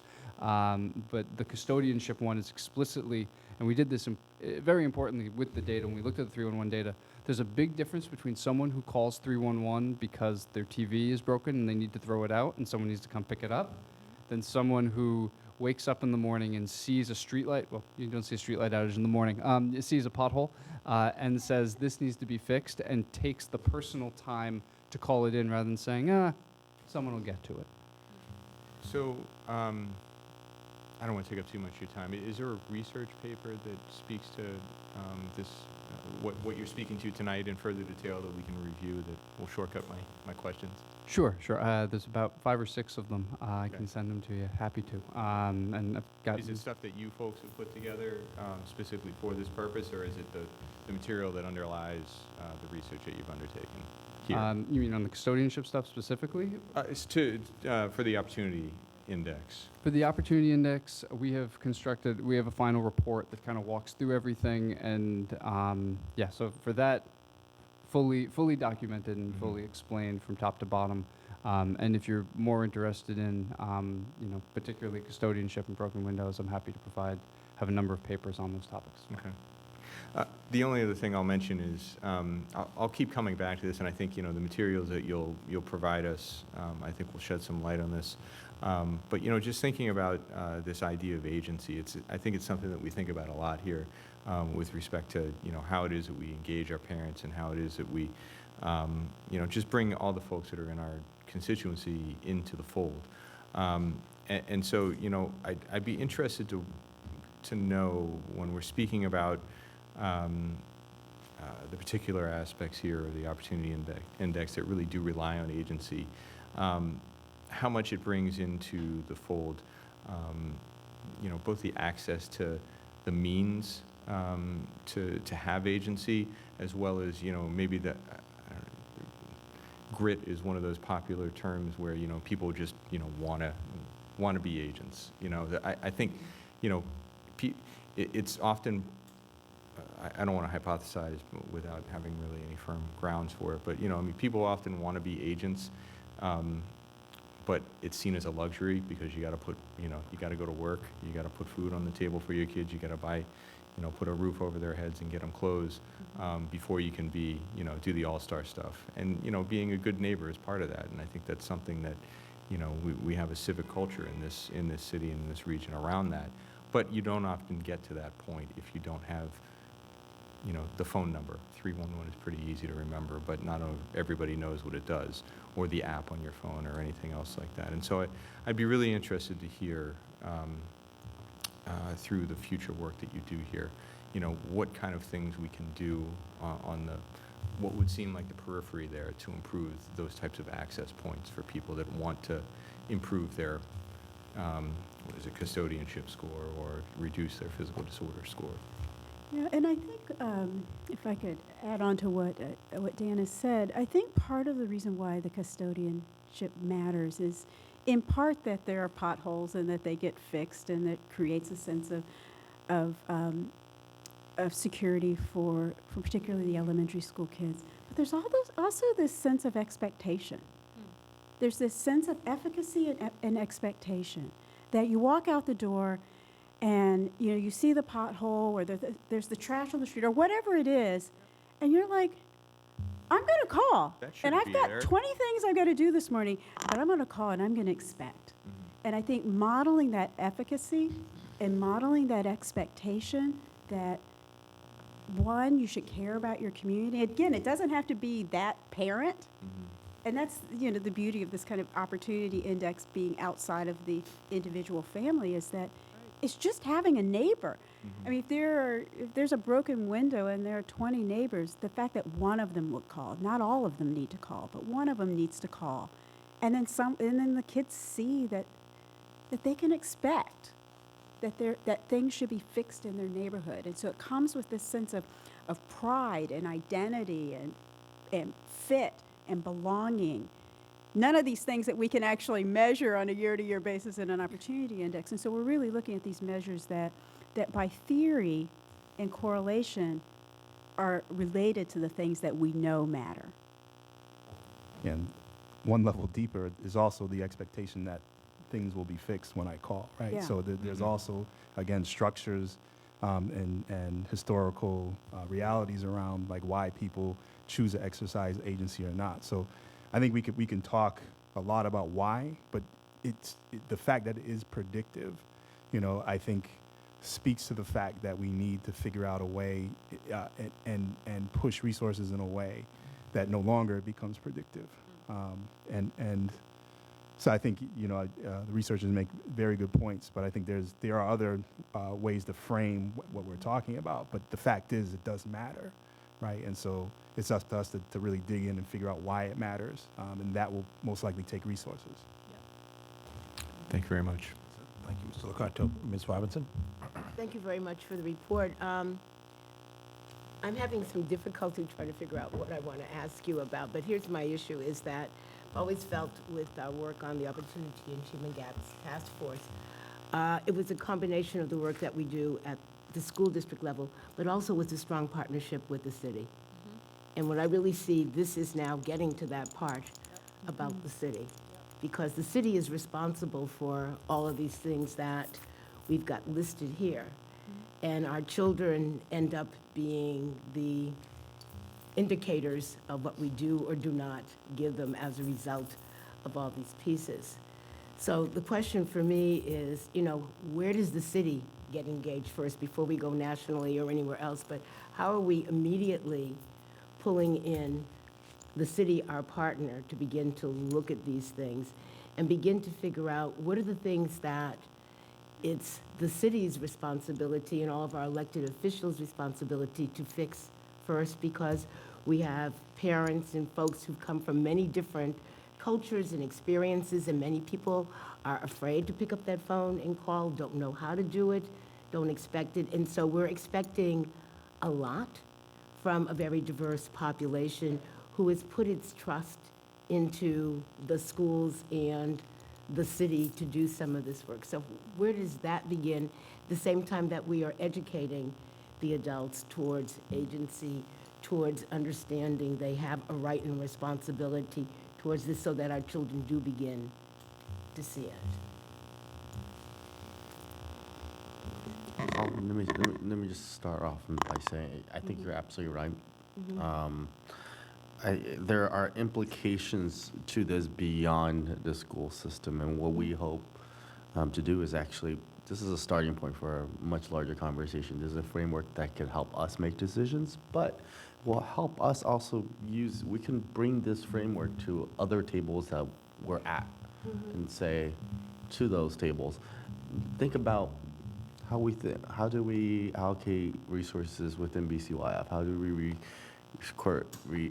think about resources when it comes to health and human services? I mean, we could use this now as a tool to also work with our colleagues in our city, in our state, and also nationally. We get a lot of resources on a national level as well. So I'm just affirming what you just said, and I know this, and the city has been very supportive of this kind of deep analysis. When we started doing this work, the then Boston Redevelopment Agency, right? They were helping us think through they were contributing to part of this thinking. Now it's the BPDA, correct? So they've been at the table, absolutely. Yeah. Thank you, Ms. Robinson. Dr. Uriarte. Thank you very much for this work. As you said, this is really important. As a sociologist that has been battling this for most of my life, I know you're right. It's absolutely true, and I'm hoping that we can really, move forward and try to really hunker down and try to figure out the best way that we can measure this and evaluate it, so that we're on very solid ground. I do have a couple of questions. The first one is really a reaction to Alex's, because I had the same reaction. As I kept looking at this, at the presentation, what kept going through my mind is warning lights because of the arguments that are made about geography being destiny. So I'm very concerned about the messaging and that way in which we're going to be talking about this. I was relieved by your statement that the child is not going to be wearing an opportunity index on the Not on on my the watch. lapel. You know what I mean? So but I think that has to be made clear. It's not clear in this presentation. So it was kind of scary. You know, even though I know you're right and that we need to be treading here, we need to be thinking that there are going to be a lot of people that are going to be throwing stones, and that you need to be able to explain this in a way that people will get it and not use it against the children, which is what happens in a situation like this. I kept thinking also about how we're going to implement and evaluate this. I would not, given the importance of this, I would not want it to be something that's treated as the last great idea, but rather something that we really build the capacity to implement, to implement and measure in a very good way. So along, in that, one of the questions that came to me was, first of all, when you say that these measures or these indicators account for about 20 points on the MCAS, I said, great, I was actually surprised that it wasn't more, but I kept saying, where are the school effects? What are the school effects, and how did you control the school effects?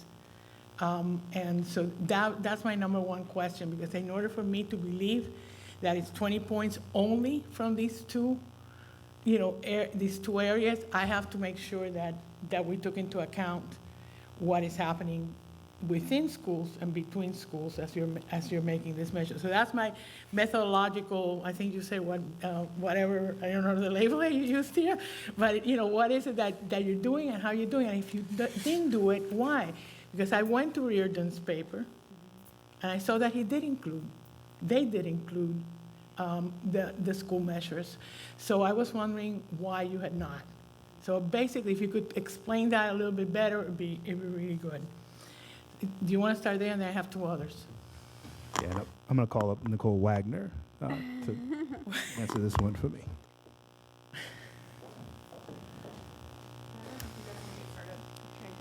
Yeah. Okay. So I agree with you, Dr. Huerta, that other research literature in this area has definitely controlled for school effects. And I was thinking about it a little bit. I think that there's the sending school. So there's, because we're really trying to identify factors or indicators about students outside of the control of the school that they go into, right? So we're looking at 6th through 8th grade information about students before they go into high school. So there's the school effect of that sending school. But then when we do these regressions, or when these folks do these regressions, and they look at future outcomes, obviously between 6th and 8th grade and these future outcomes in 10th grade MCAS or graduation, there's the impact of the school itself that they go to. And so, my feeling is, given the fact that we're actually trying to build out an opportunity index where we actually devote sort of a proportion of, basically a 100-point index scale to a number of different indicators that we think impact students.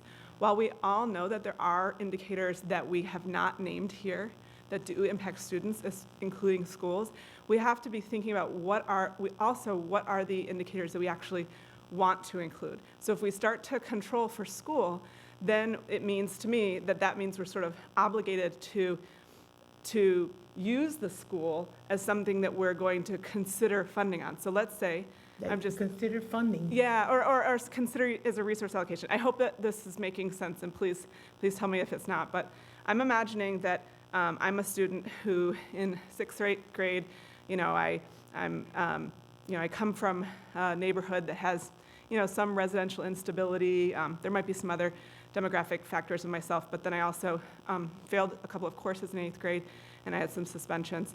And then I go on to another school, that is actually a high school, that really has experience turning around students like me. And so by the time I get to 10th grade, I actually don't do too poorly on the MCAS. Well, that's a great story for that school, but that high school, who does pretty well despite the factors that I bring into that school, I wouldn't want them to be handicapped from having the resources that they need in order to support a student like me. So my feeling is that when we start to control for that receiving school, because we do know that they impact student outcomes, we're sort of obligating ourselves to then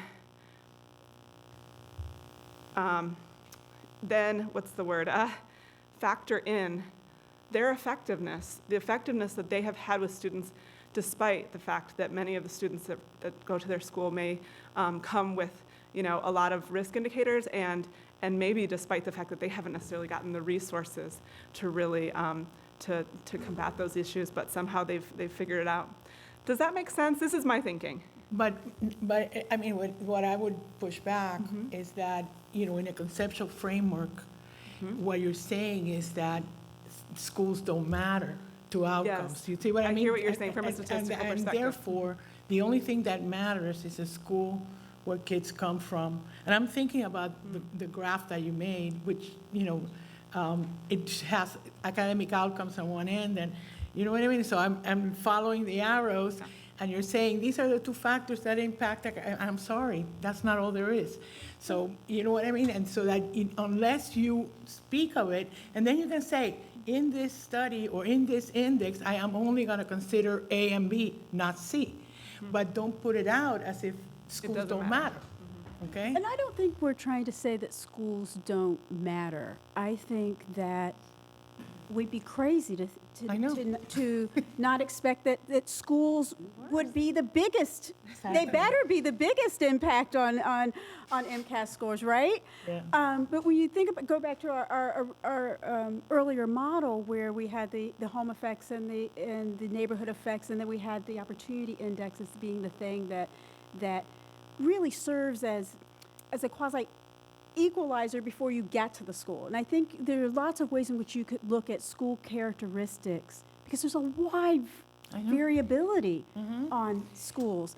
But that's really a different kind of index targeting a different set of issues.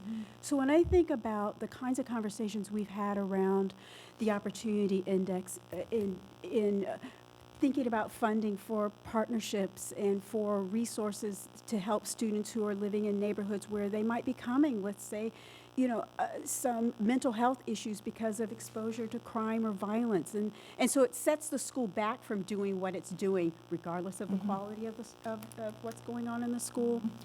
And if we were going to create an index, as it were, that accounted for school characteristics, we would be looking at a whole host of different things. It would be a completely different project.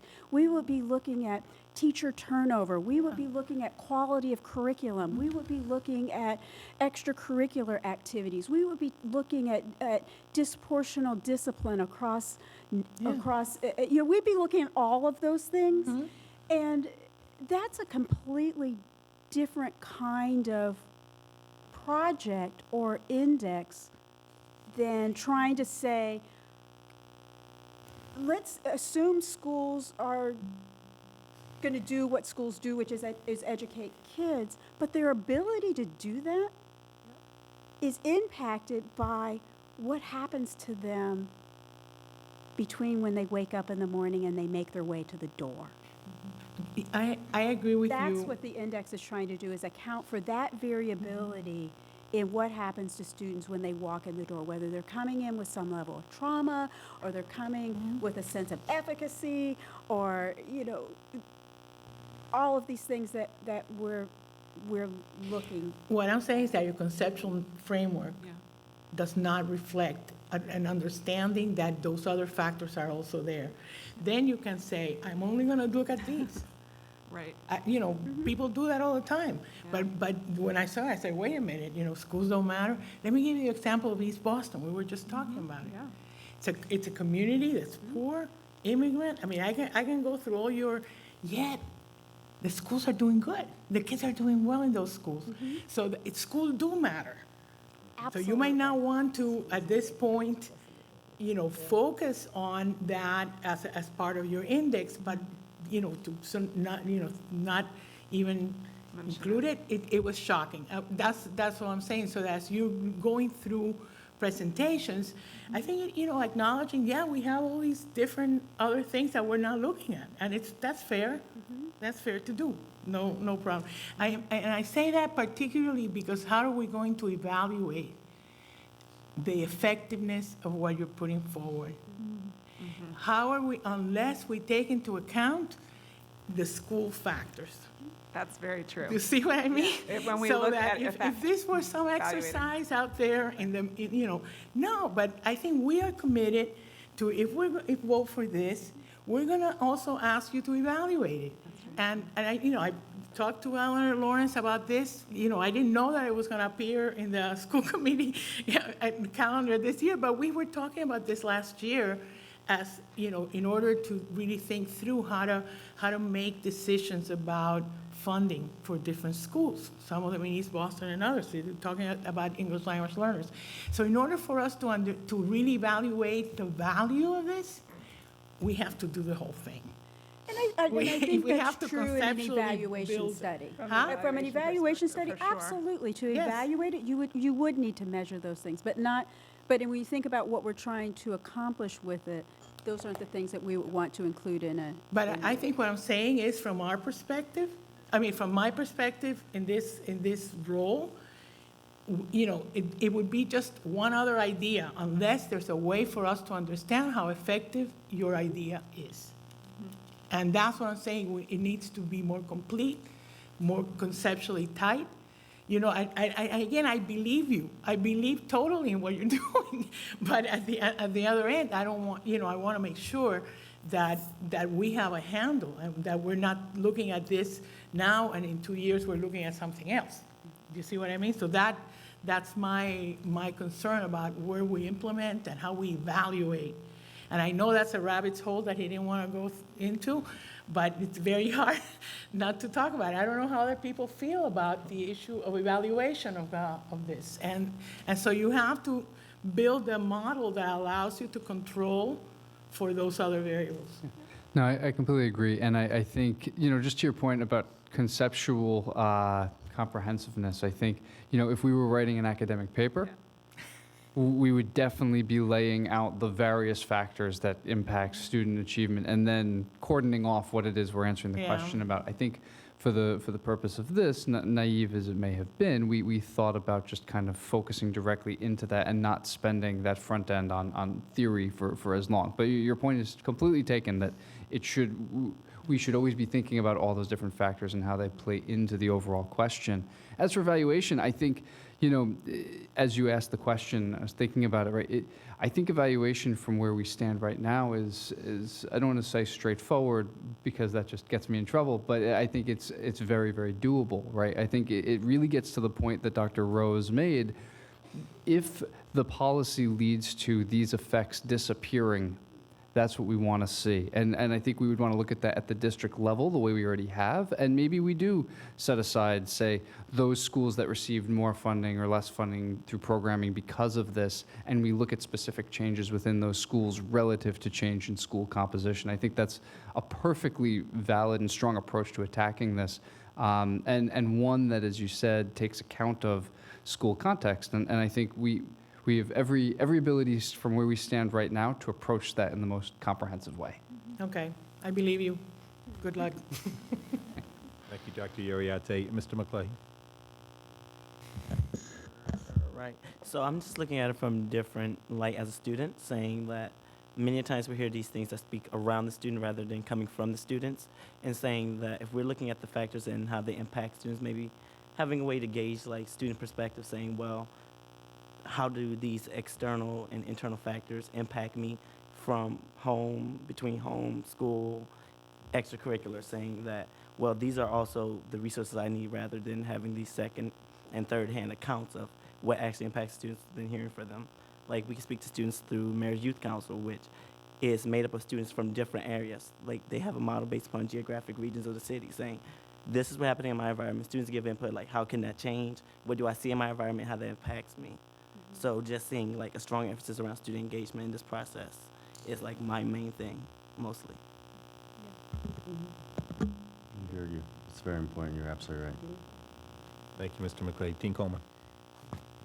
Thank you. This is very exciting, very difficult work, and a lot of political, social pitfalls that are facing us, and it's going to be very difficult to get this right.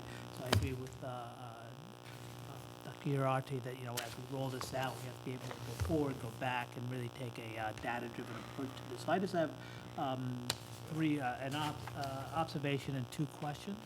The first is, one of the things that I find excited about this, we've talked earlier about how are we going to begin to identify those challenges to the district that are really public health strategies that are external from the school. And this index helps us to articulate that, right? That problem, what's external to the school, and how do we measure that in our own data so we can see how well we're doing and other resources we did embrace. So it helps us begin the organizing those public health strategies. But in that, one of my questions is, why drive to a single score index if it's really going to help us change our behavior? For example, you say academic attainment is one issue, public safety is another issue. So if I have an OI score in my school that allows me to see these 3 different subscales, for lack of a better word at this point, then I get to say, okay, in my school, I may have a high OI score, but what's driving it is my kids are coming from catchment areas where there's a low-level academic attainment, so I need to partner with Cambridge. Right, that's the partner I need to address my problems. Versus if what's driving is public safety, then I need to really work with the police director, O'Neill, right? Commissioner Evans. Commissioner Evans, excuse me. I was giving you another job. Commissioner Evans, you know. And so in terms of having subscales rather than just a single score, something I'd want to understand why we're not going that way. So that's one. And I think it's the value of the OI is be able to direct in by the school what interventions we're going to go forward. And the second one, and I think some of the conversations help me with this, and maybe just be a wording issue, I still struggle with, if we're looking at out-of-school factors, how does in-school behavior, like how many kids have failed previously, count as an out-of-school factor? And I heard the explanation that it's because they came from a K-5 in which they had these problems. Now they're in my school, and what's this previous history? But that still seems within the responsibility of the district to me, that should be conversations as we move kids on to schools, that we should be knowing about our kids' academic behavior from previous schools. So that's something that we can address internally. So it seems different than public health strategy. So I'm still struggling with that idea, though, you know, particularly, you know, I know that one of the big challenges that that English High School, for example, had to do, and a lot of our comprehensive high schools have to deal with, is they're getting all the repeaters, the 9th grade repeaters, and that's a burden to the school that we have to think about. But do we need the OI to tell us that, or is that data we have internally? So that I'm still struggling with that conceptually, and so as we go forward, that would be helpful to me. But again, I think this is, you know, whatever we call it, opportunity, acuity, this is where we need to be. It's going to be difficult for, I think, some of the reasons you laid out, that it's going to sound awful to a lot of people. And we have to find a way to make that work so that we can drive improved performance. But thank you for this very difficult work.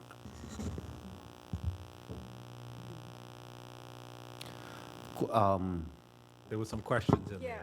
There were two. I think sometimes it's confusing between statements. Yeah, Dean Coleman, do you want to just reiterate the 2 particular questions? Okay, why not have 3 scales that we then see? If you've identified academic attainment, public safety, and custodianship as the 3 drivers of variance in your model, why not have those as 3 subscores? Because the school then would respond differently depending what happens. That's number 1. Number 2, Sorry. Number two, is it really accurate to use the previous performance as a measure of out-of-school behavior? Because as a district, we're still responsible for that previous performance.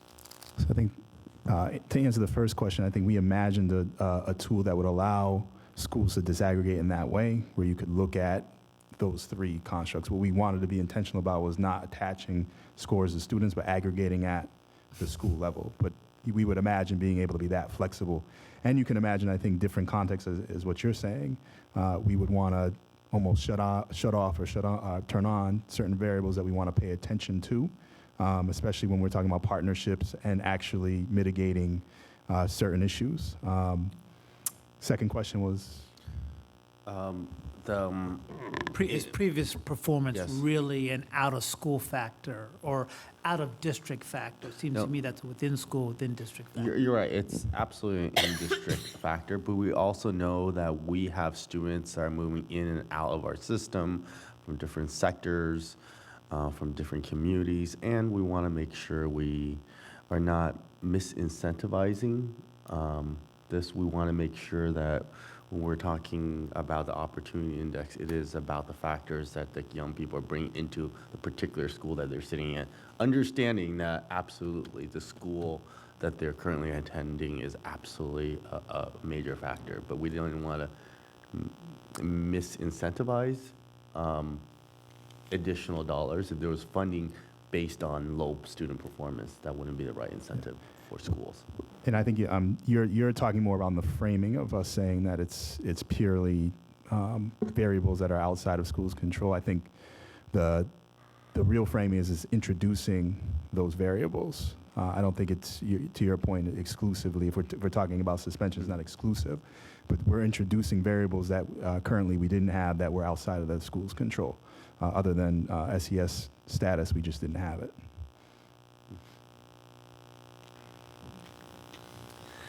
It's been a fascinating conversation, as I anticipated it was going to be. The depth and breadth of the experience levels of school committee members here, including having several deep in the academic world and the academic research world, I anticipated was going to be a great conversation, and I thank the members for their comments. You know, my viewpoint on it is a little different, and I have to give a little context to my comments. I was sitting here thinking about when I was getting my master's at Babson, I was taking some early morning classes and some evening classes. And the early morning classes were predominantly with students who were full-time students, had come straight from undergrad, and were fantastic theoretically. Their solution to a problem was, well, we'll just increase sales 10%.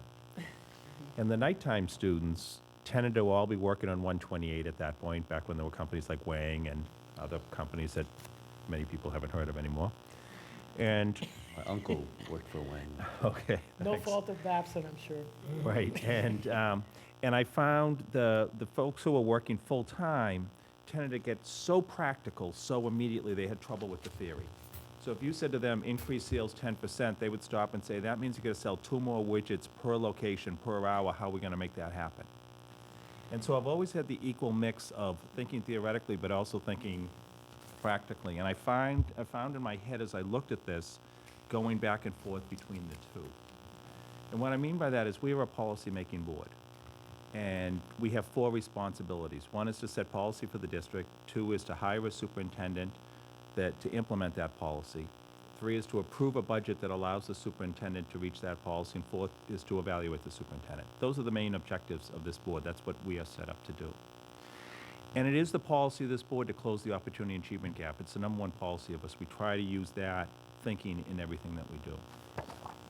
And so the theory of coming up with a better way of really looking at the opportunity gap of our students and how can we apply to the more that we do is incredibly appealing to me.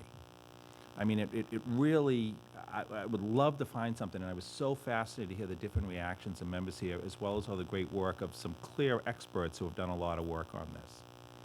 And yet I'm struggling with some of it as well, and I think Dean Coleman hit one of the points exactly. I had thought if each of these individual factors is so important, and I'm going back to, I think, Dr. Hill, you were the one who were talking about the academic achievement from neighborhoods, and if we get that information to the school leaders of you have students that are coming from a neighborhood that may be struggling in this, and it would impact their decision-making. So Dean Coleman said, work with Cambridge College. I also thought of you'd want to make sure to set up mentoring programs for those students as an example. The school leaders would make decisions upon having that information that they don't have right now. So I love the ideas of that. I'm struggling with using that to make funding decisions, because that is one of the key levers that we have. It's one of the 4 responsibilities that we have and we take so seriously. And Dr. Urati, you were talking about it last year, and I love that you referenced it again today, right? We take that so seriously, and the weighted student funding formula is one of the vehicles we use right now. And that is all on the individual student. We have always said it falls a student. So do they have English language learning needs? Do they have disabilities, and various disabilities weight differently? Are they from poverty? Are they behind? Those all impact things, but we also think long and hard about unintended consequences of the decisions.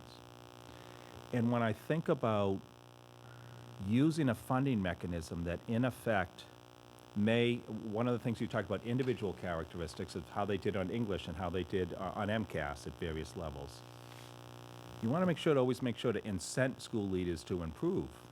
And that may actually have an unintended consequence. So this is where I'm going back and forth between the theory and the practical. And that's why I think it's so important for Dr. Chang to work a little bit on talking this through with school leaders, talking it through with students, with parents, with community folks, and teachers, and getting the reaction. Dr. Uriarte and Ms. Oliver Davila really hit the messaging on this could be critical. People could have a visceral reaction to this. And one thing I wanted to get into in particular, though, was the neighborhood, because we've talked a lot about neighborhoods, and I think it was you, Dr. Rose, though it may have been you, Dr. O'Brien, who had said it goes by census tract, right? That's U.S. Census data that's done every 10 years, or what? No, actually, with the American Community Survey, it's now done. There's annual updates of 5-year estimates for the census data, but of the data that we used here, it's a mixture of American Community Survey data and custom measures that BARI has developed that we build off of City of Boston administrative data that we update annually. So the city, I'm a resident of the city of Boston, we all are. We fill out an annual census for the city, but I don't recall it saying educational achievement and that type of thing. No, we don't use that. Where that data sits and how it's used is a whole different story that we could get into a longer conversation about some other time. But at the moment, it's not really used for much of anything, and we don't use it here. We use the administrative data that we use 911 records, 311 records, and in other work, various other things that are generated by the Department of Innovation Technology and on behalf of other agencies, and that measures things like public safety. The custodianship measure, physical disorder, those are all measured those ways. And then the academic attainment and the socioeconomic status are measured through American Community Survey data from the federal census. Which is the every 10-year census, or which one? No, the American Community Survey is annually updating 5-year estimates. So the most recent, I believe, is 2011 to 2015. But what I'm getting at is this is a city that's changing rapidly. Many neighborhoods in this city change very, very rapidly. And I think of neighborhood where I happen to live now. I grew up in Jamaica Plain, but I live in Charlestown now. And the economic inequality that you see doors away is breathtaking. And I'm not sure if that's actually captured down to, you said, a census tract data, but also how rapidly it is changing in this city.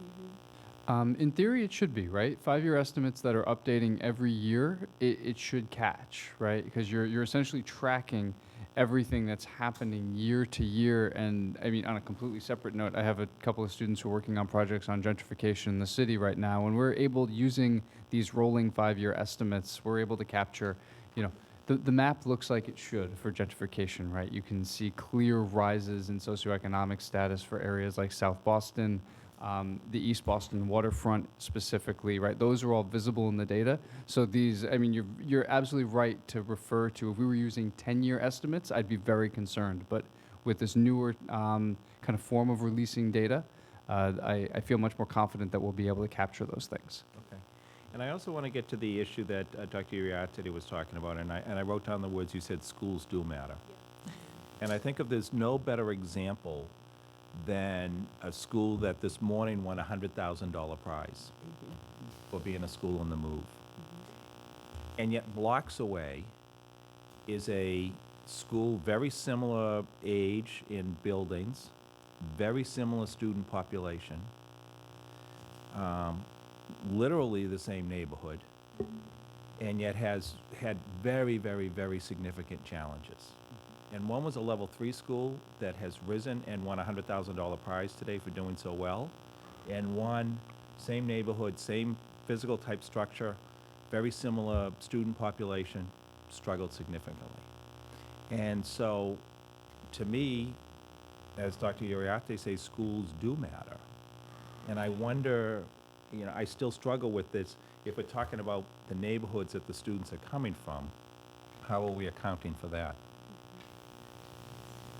Yeah, and I think if you take your example, schools do matter. I think there's no question. But if you take the example that you gave of the two schools that have similar student bodies, but one's doing well and one's not, I don't think that means that the opportunity index is somehow invalid.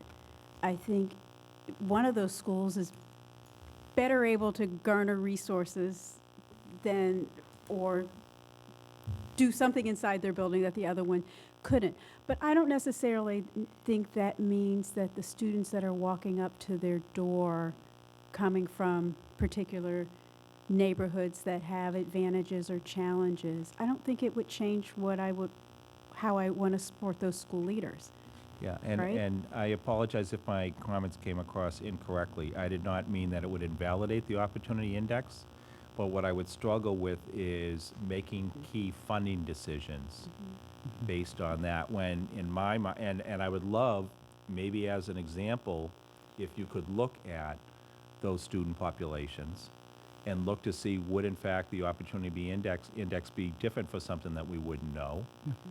You know, and then, because we're going to be digging in, why do we have success at this school and not at this one? And we have some suspicions on it. And I think I was going to get to that point, right? Just because two schools, because of the way Boston assigns and enrolls students in schools, two schools literally 3 blocks away from each other could have completely different student populations in terms of their neighborhood background. So, I mean, we're happy to look at that comparison and see if that accounts for it. But even if it doesn't, I mean, to your point earlier about perverse incentives, right? If you think about the funding structure according to the needs that students carry with them, right? And you sort of, you're deciding whether you want to think about that or think about the school's current performance, then what you actually would end up doing is, in a sense, penalizing schools that have done an excellent job. Because you're saying, well, it doesn't matter that your students come from a background where we should be supporting you with more programming, more funding, because you've done so well.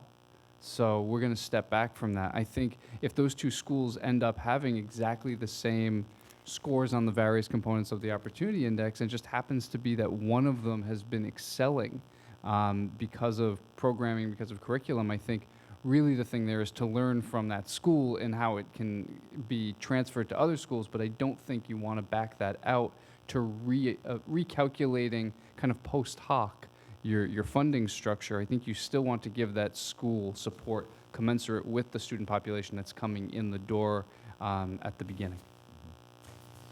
I thank you. This was intended to be a theoretical conversation at the beginning of a process. I think to try to summarize what I've heard from fellow members is, I would say there is interest on this, and there's questioning, and there's some concerns that have been raised as well.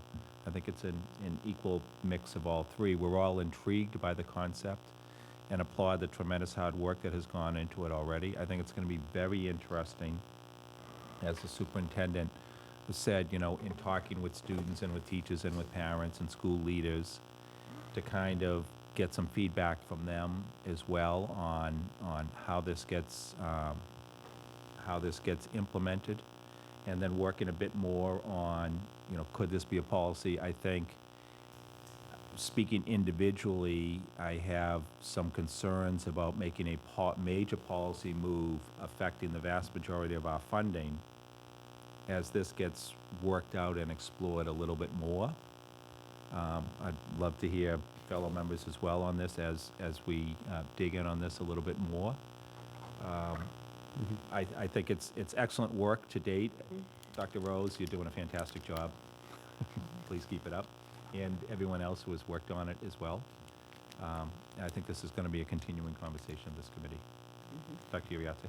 I was going to say that maybe, I know that last year, in working with Eleanor Lawrence on this, it made total sense to really look at some of these factors and try to not monetize them, but, say, we need to help the school for these reasons versus this, and so I wouldn't want to just wipe it off the table because I think it had significance, wouldn't you say, Eleanor, that, are you thinking about this in relationship to funding, or?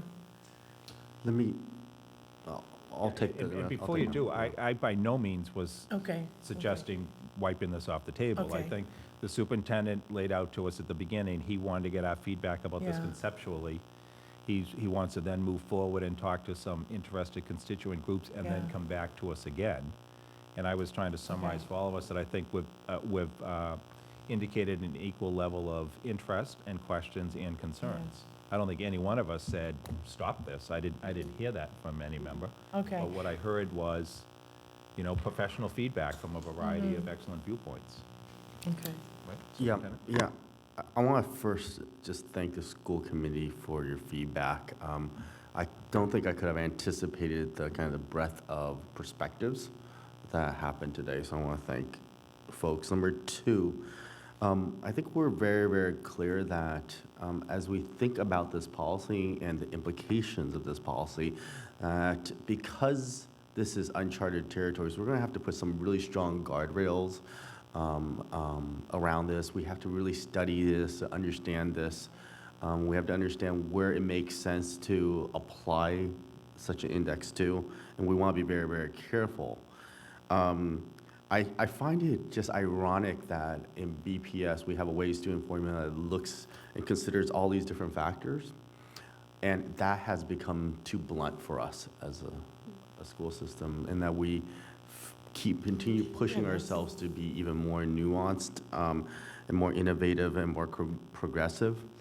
And I just caution all of us in not letting, don't let perfection get in the way of progress, and that we're not going to get this perfect, but if we put the appropriate guardrails around it and continue to study this,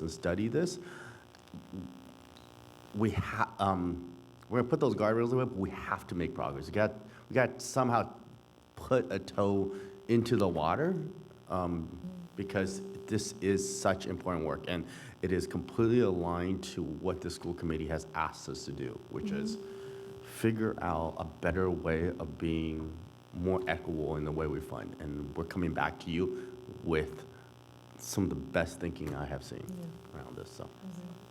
I do want to break protocol a little bit and see if members have, would love to give folks an opportunity if you want to make any further comments on this at this point. This is great work. Continue. Thank you. Okay. That's a rabbit hole I don't want to go down. I'm sorry? That's a rabbit hole. I don't go down. Okay, okay, great. I think we accomplished what you had hoped to do. Yep, and we're going to be coming back with kind of next set of information for this school committee to consider. Yep. Dr. Hill and Dr. O'Brien, thank you so much for joining us and your work on this. This is incredibly eye-opening for all of us, as you could see by the interest of every committee member on this. And as I said, it's a continuation of the focus that we've had on the Opportunity and Achievement Gap that Dr. Rose is leading us on. So thank you for the work that you've done on this, and my guess is you're going to continue to do on it as well. So thank you very much, and thank you for joining us this evening. Thank you. We'll move on now to our second report. Our next presentation is on BPS secondary schools. This time, I'd like to invite Dr. Noriega Murphy, the Assistant Superintendent of High School Redesign and College and Career Readiness. Going to step forward to our presentation.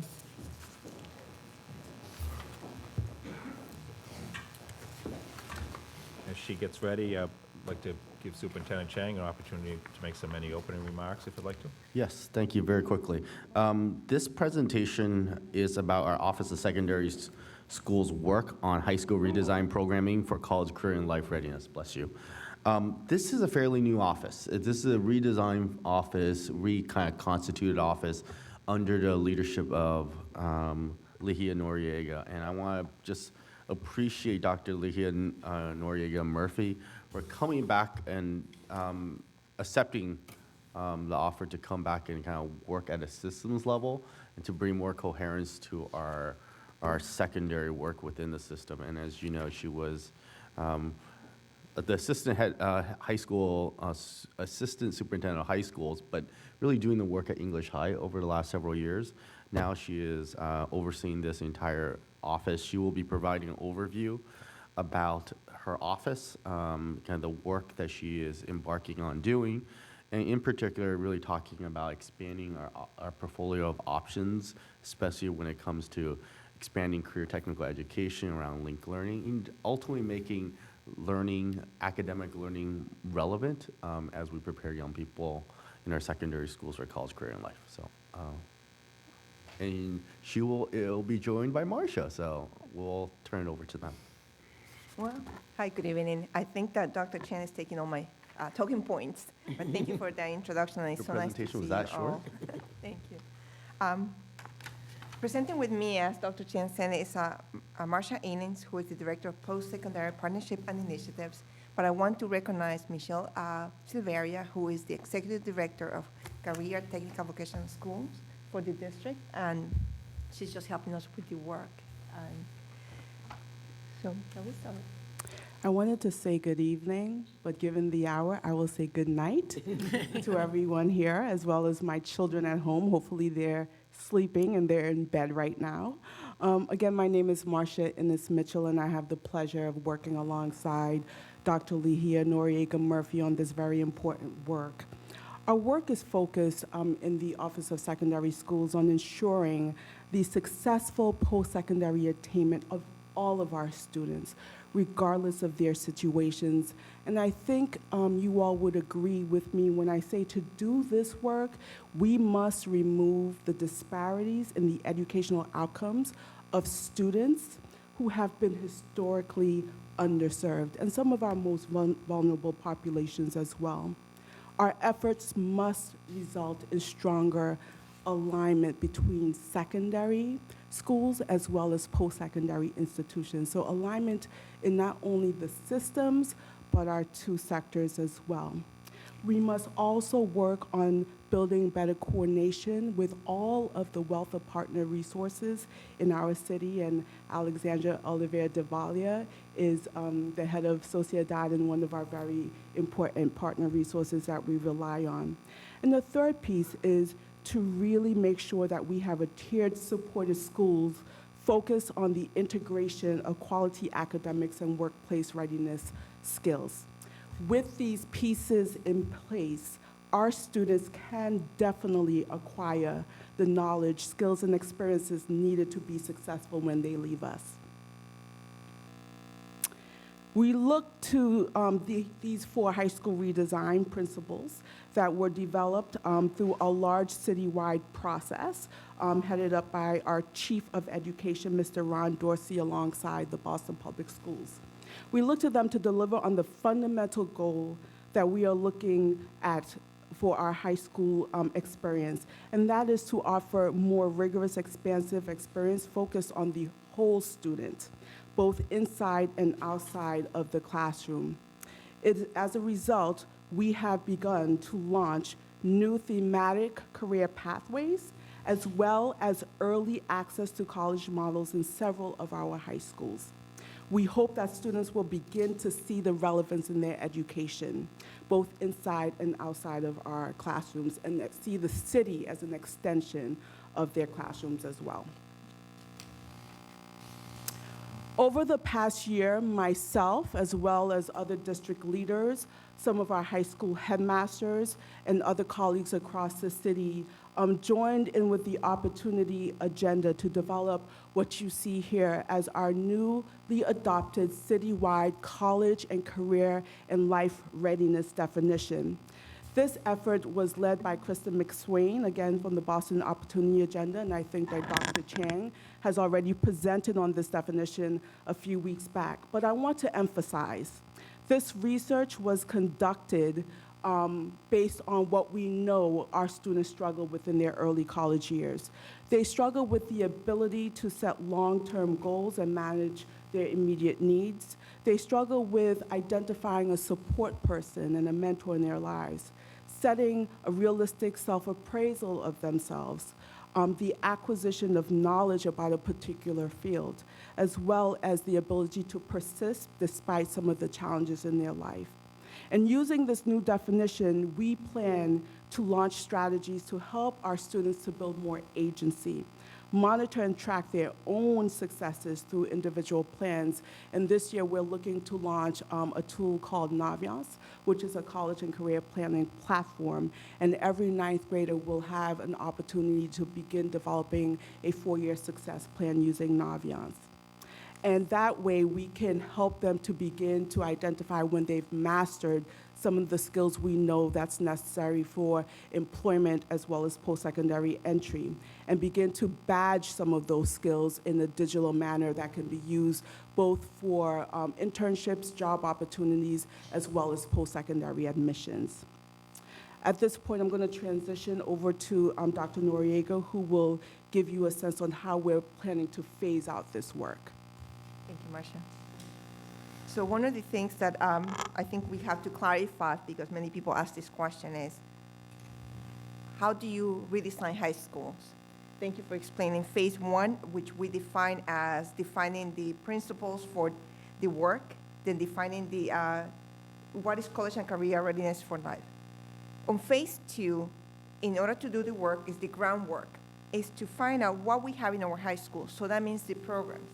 Phase three will be build BPS. So I just want to make sure that that is clear, because sometimes people ask, when are you going to change schools? When are they going to move buildings? Are you going to close, redesign, revamp? And in these cases, we are working very closely to look at what we have in order to grow. So we are looking at 5 areas, and one is the early college pathways, which include dual enrollment. We are looking at the career and technical education pathways, and we did an inventory of what we have in every single school. We have linked learning pathways. Linked learning is not a program. It is an approach that blends academic with project-based learning. Then we have the school design innovation pathways. We are also looking at the landscape of secondary schools and the programs, including alternative education and educational options. Lessons learned, yes, when I was at English, I learned something when I was at English high school, and that vocational career programs can exist in traditional schools. We do not have to have a vocational school to have other CVT programs. Lessons learned is that we had to bring the partners to the conversations, and when I say partners, it's also parents, community members, industry members, and then bring students to decide what they want to learn, what they want to experience, not just in the classroom, but outside the classroom. I have to say that most of our CTE programs, the career technical programs, exist in our open enrollment schools, and that is a great accomplishment. We also have, for the first time, an exam school that is going to open a CTE program, an engineering program. And that to us means we are expanding the opportunity for students in alternative options, in open enrollment schools, and now in exam schools. So to us, that is a great accomplishment. We do want to make sure that every single school in Boston Public Schools will give opportunities for students to have hands-on experience. And as Marcia said, to use the city as the classroom. And in order to do that, we had to make sure that also there's equity and that is aligned to our 4 essentials. We are looking more into the sustaining learning environment. We want to make sure that the programs are going to be able to be sustainable for a long period of time and that they can grow within their communities. One thing that we are trying to avoid is to create programs where we have one enthusiastic teacher who knows about things, and then we open that program because that teacher has that great idea and everything, and then the teacher leaves the classroom, and there goes the programs. So we are trying to be very intentional about what is happening in the schools. We want to make sure there's a trajectory. So therefore, we are going to start working with the headmasters and school leaders in developing 3 to 5 year strategic planning. We know that leaders also transition, and then things sometimes do not continue. And that is very sad to see. I have to say, it's very painful to see it from that end. So we want to make sure that we start thinking about long-term on how we can create these programs, how we can sustain them, and also to bring the partners. And partners most likely will be willing to invest more in programs that they know are going to be there tomorrow and in 10 years. This is our why. And one of the things that we want to make sure is that we are including all our students. And the work that we are doing is to make sure that we are explicit with school leaders to say, when you open a program, make sure that you are going to put practices in place where every single student that is in your building has access to. We are working very closely with the Office of Special Education and the Office of English Learners. What are we doing there? We are developing a strategic plan where we are, as a group, analyzing the potential programmatic changes where students can be served better. We are revising the choice form for students with disabilities and ELL students, because we have amazing programs in some schools, but due to the choice, some students don't have access to those programs. We are also trying to find the best transition support programs for students who are non-diploma bound. These are the students that sometimes we don't think about when we think college and career, but they are careers for these students that, due to their cognitive circumstances, will never attain a high school diploma. We are also looking at the overage students, and when they turn 22, what do we want to do with them? And we are saying, what do we want to do is create a plan where they can go to adult ed programs, and not just to get a GED or a high school from there. Are these programs offering career readiness skills? And I have to inform that we have 5 partners that coming to the table to find out more about these programs and how they can engage in these conversations. Our work has been also in the landscape of secondary schools. We have revamped the way that we group them, and we group schools according to the following criteria. 1, what programs do they offer or currently offer? Population students they serve, how students have access to these schools and programs, and what college and career readiness opportunities they offer for all our students. In order to do this work, we revamped also the Office of High School, and the first thing that we did is we changed the name of the Office of High School.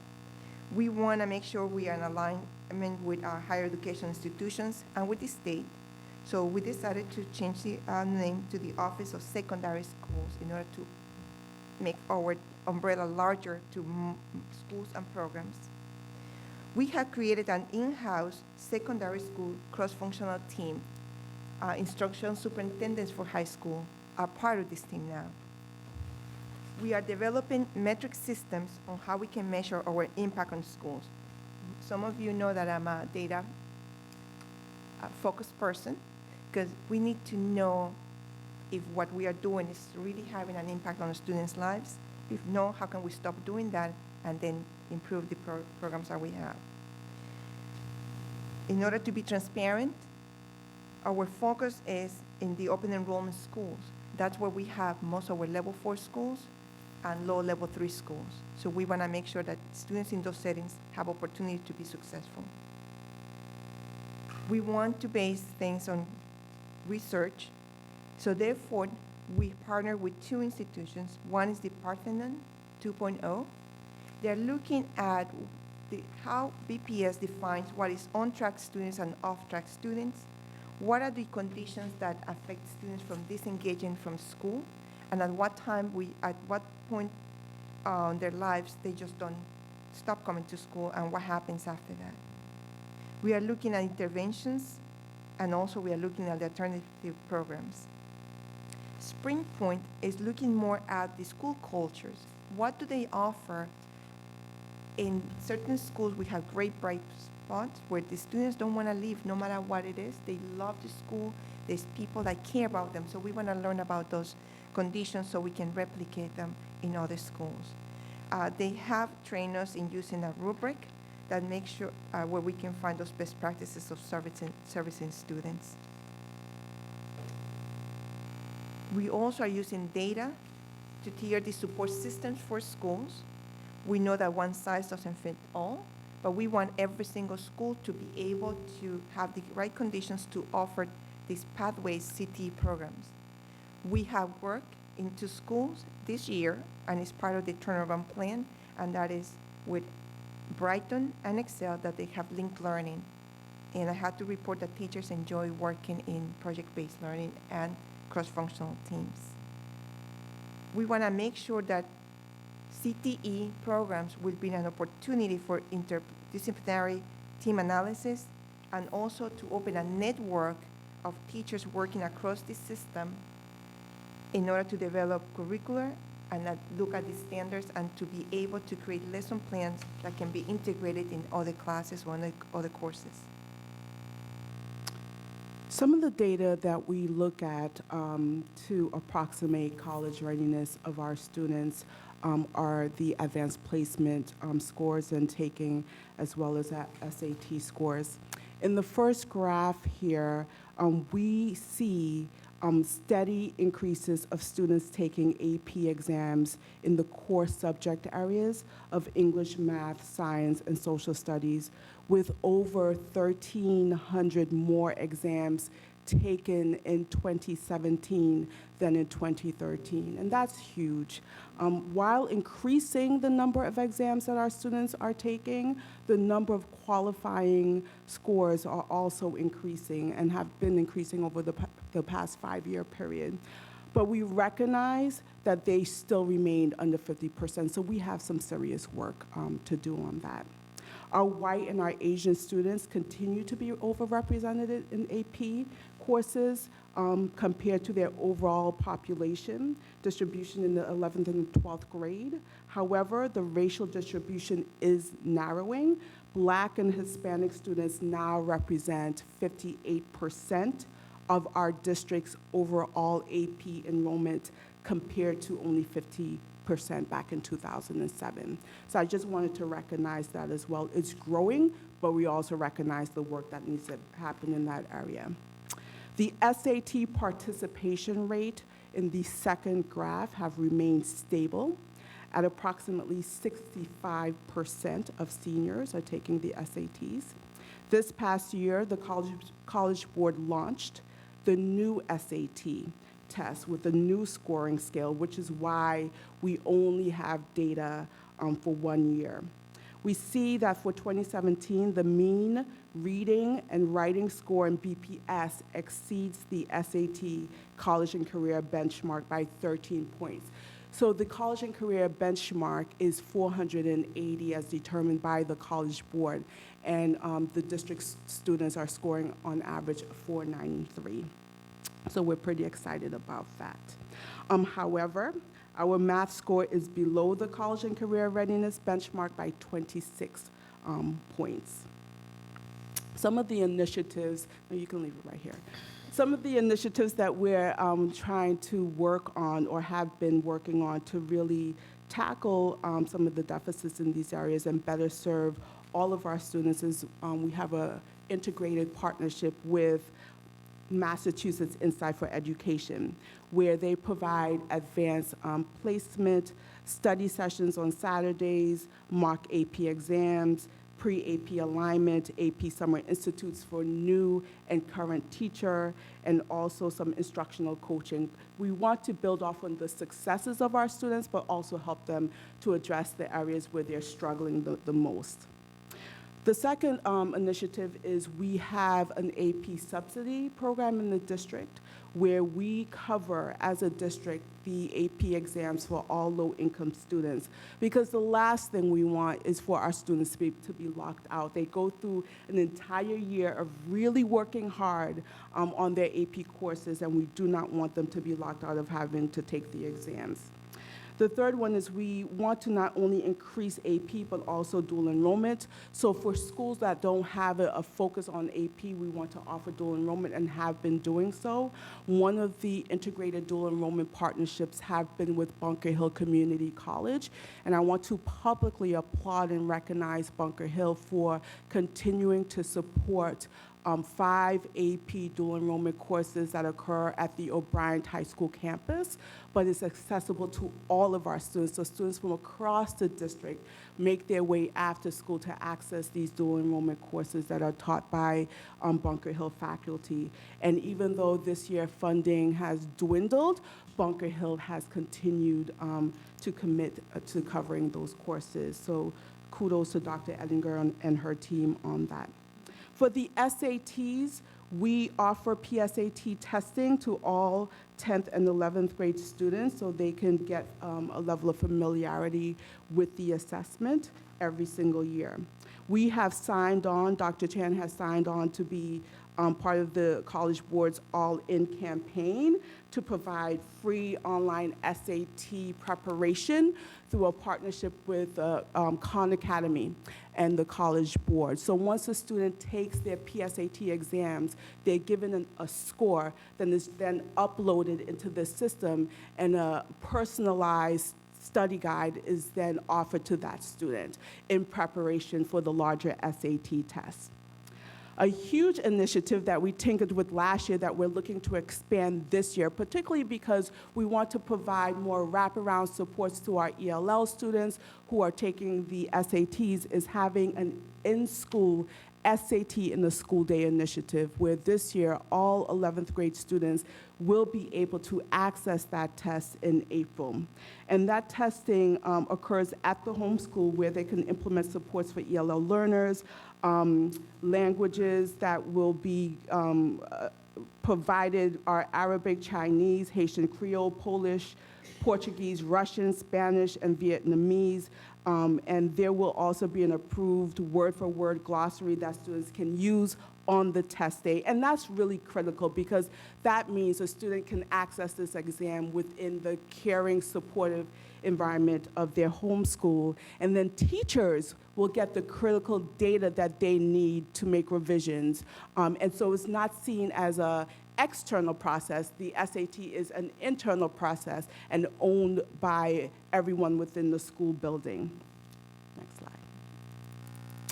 These two charts show the 4-year cohort graduation rate as well as the 16-month college entry rate by race. And while 72% of students receive a diploma within 4 years of high school entry, and 71% of BPS graduates enter college within 16 months, we do continue to see persistent gaps by race, okay? We also see solid movement in some subgroups of students, which I want to recognize.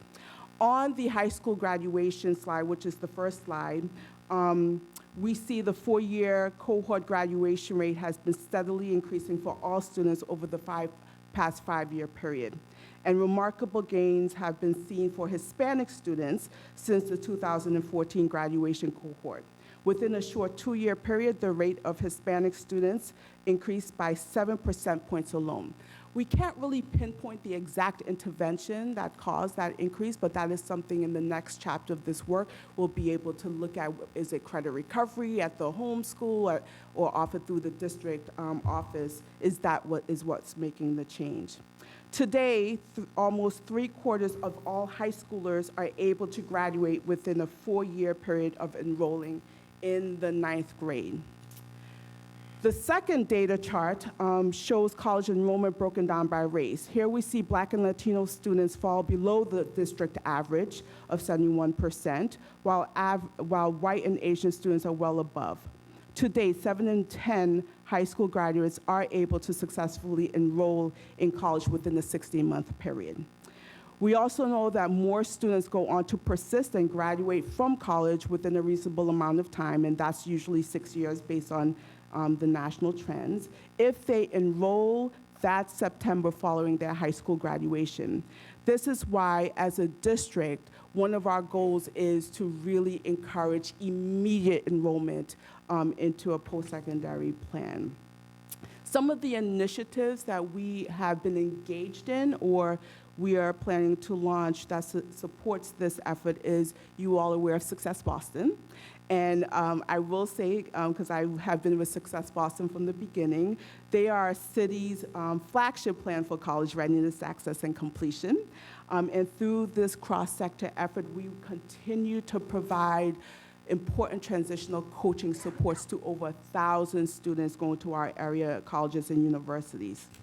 The second initiative is through the State Street Boston WINS partnership, which funds 5 nonprofit organizations serving the majority of our schools to deliver services in a coordinated sequence manner in the areas of college knowledge, admissions, financial aid, advising, and career awareness and job readiness. The goal of this initiative is not only to increase the job readiness of our students, but graduate them ready to enter into a job at State Street itself. So State Street is looking to really bring in about 1,000 of our graduates into their organization, into their company.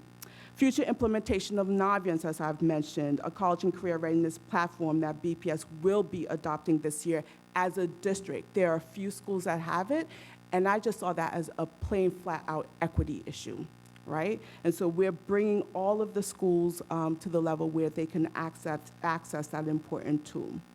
Naviance will give students an opportunity to engage in ongoing career inventories and assessments on their personality and their learning style. So they're learning a lot more about who they are as a learner, and they'll be able to work with their partners and their teachers and their families to create a plan for themselves. But the important thing is that they're going to be able to lead that journey, and we're equipping them with a software and building a scope and sequence that will help them along their way. And recognizing the core role that teachers play in all of this work, we have been looking and launching new models such as AVID and One Goal, programs that help students build better study habits, practices to increase their non-cognitive skills. It is important to always remember that our school counselors continue to lead a lot of the work in this space, and we need to see them and work with them to be equal partners in these key initiatives, and also provide them with the support necessary to do so. Okay. So we have 5 goals, but the 5 goals comes also with professional development and coaching for school leaders. So when we say that we are going to increase high school graduation, is what do we need to do in order for the school leaders to be able to focus on this work? When we look at access to rigors and curriculum, is what can we do to support them in the instructional component? We are doing school visits. We are providing feedback to teachers. We are doing a cross-functional teams, applying PD for school leaders and the teams. We want to make sure that we bring our partners to this conversation, so we are creating a partnership framework.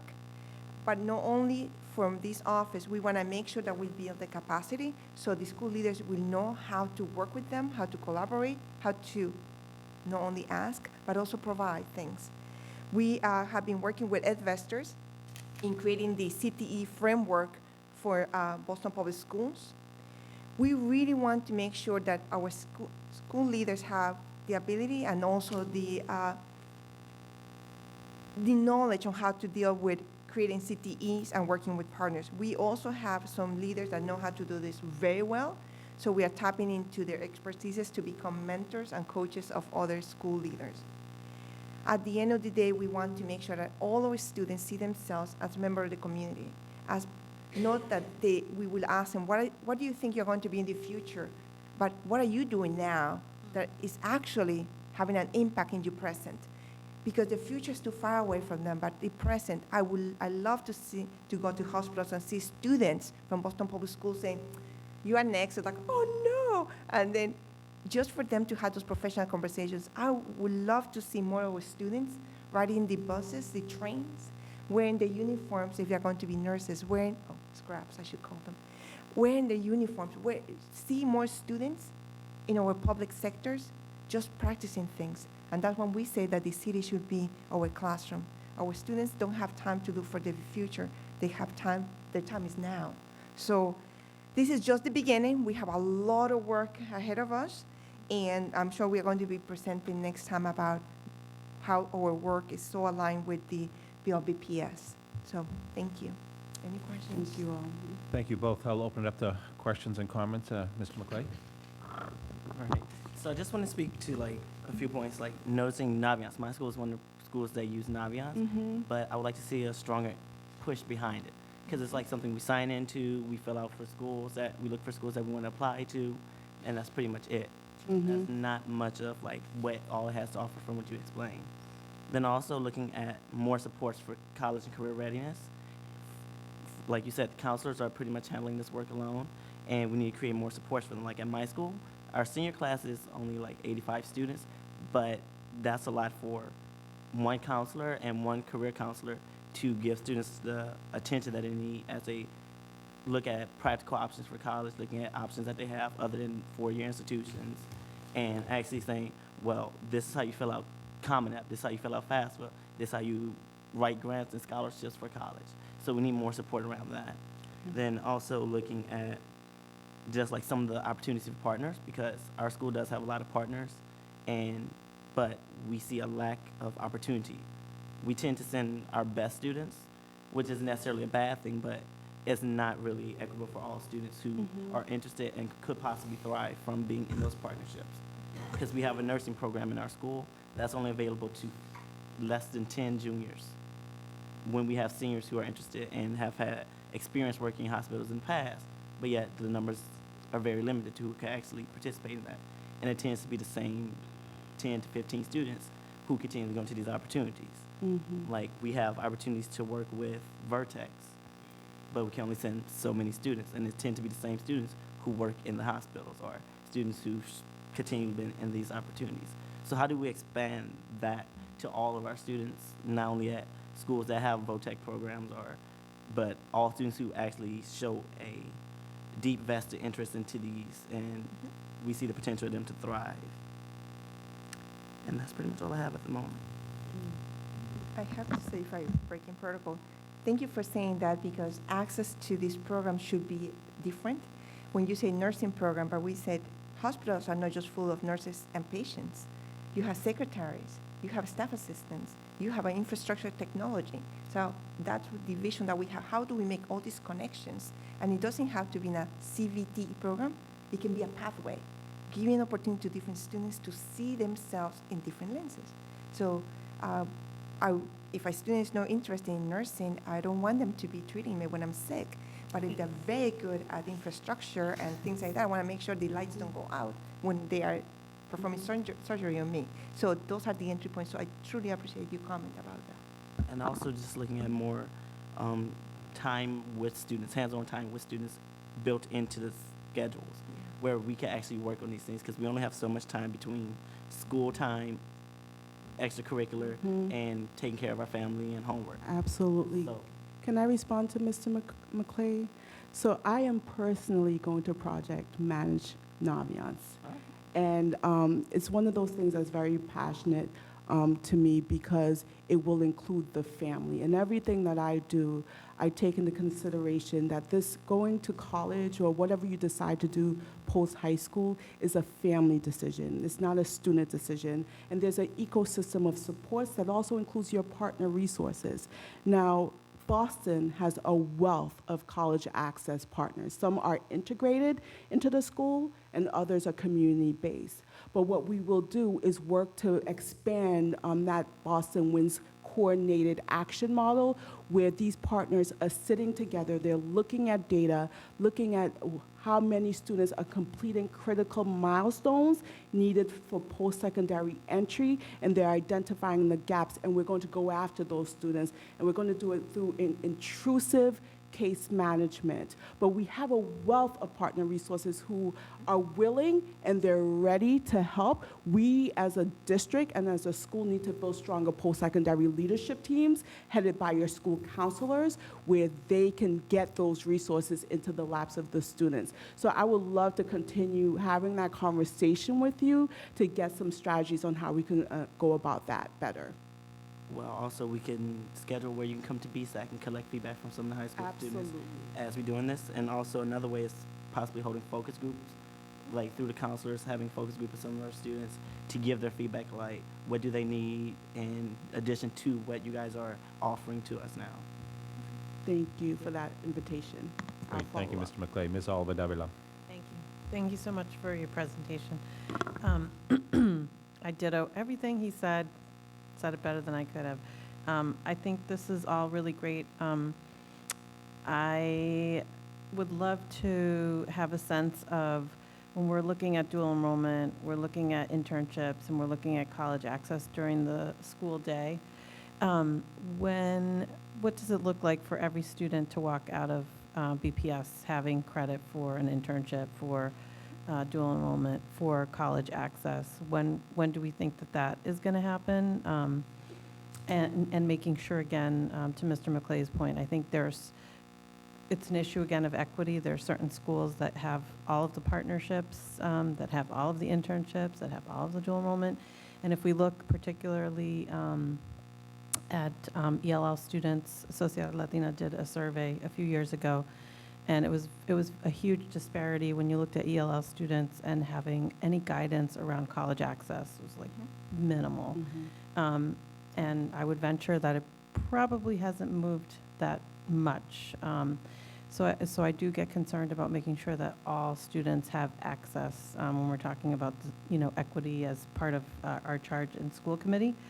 And I agree with Mr. McClay's points, and I think I will probably say it till I'm like blue in the face, but it is the responsibility of our entire city, our colleges and universities, our businesses, our cultural institutions to come to the table and provide resources in terms of internships and mentors. And, we have to look at this more than just K to 12. It's like K to 16, K to life.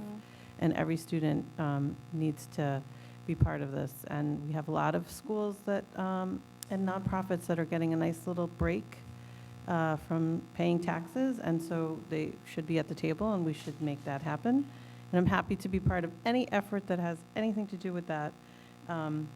And my last point, which will probably escape me, my last point is, so you mentioned Success Boston, which is a great endeavor, Boston Foundation, which is made up of a ton of community organizations that make that actually happen, the coaching for 2 years and the case management and all of the things we take for granted, like getting T-passes for students, helping them figure out where they're going, paying for housing, whatever that looks like, childcare, et cetera. I just want to make sure in whatever this design is, that there is space for all of those organizations that are doing all of this really creative work. When we're looking at entrepreneurship, if we look at like Hale Academy, Hale Reservation, as an example, other external programs, community-based organizations that are doing this work already, that are doing college access, that are doing, getting students into Ben Franklin, with dual enrollment, so that it's not just BPS, but it's, the triangle. So thank you. Thank you, Ms. Oliver Davila. Dean Robinson. Just one reaction to the work, because it is really critical work, and anything that I can personally do to help bridge the gap with the college and career readiness, I just want to acknowledge the fact that it's critical really to our students' success to have the leaders of colleges at the table so that they know the earlier presentation, the neighborhood constructs. You know, those are these students who grow up and stay around our city. And so Absolutely. I just believe there is a responsibility from college leadership to really help us solve some of these challenges that we find ourselves in closing the gaps necessary for our students in secondary schools. So just know you have an additional partner who will be a champion for you. Thank you, Mrs. Robinson. Thank you, Dean Robinson. Ms. Robinson? Yes, thank you. This is very exciting. I have two questions. One, it's great that we're trying to redesign high schools, but I still worry about the graduation rates. My question is, on the flip side, what about high school readiness? What are we doing to make sure that our eighth graders or wherever they're transitioning are coming in really ready to embrace this kind of work? Because there's a lot of exciting things, but if we're still losing 20 to 30% of them along the way, something else isn't happening. And we are having those conversations. We are having conversations about what are the conditions of track students. And the pattern that they're seeing is students in middle school starts really early on. And what can we do in the middle schools or even elementary schools in order to provide that? We definitely need to focus on what is happening in the classrooms, because wonderful things can happen. You are right, CBT, all the things, but if the students cannot read or write at a grade level, so those are the intervention supports that we want to provide to schools. In order to do that, we are doing diagnostic assessments of who they have in there, what are the patterns that the students have in failing classes, attendance, what are the conditions, something happening at some point in their lives that they stop learning in ways that we want or envision them to learn, and how we are going to support them. So that is the Parthenon 2.0, getting us all this information that we are going to be able to use data to inform our practice. And also with Spring Point to find out what are the conditions that some schools have where these students are very successful regardless of how they enter that school, with gaps or no gaps. But when they enter the school, they're able to catch up.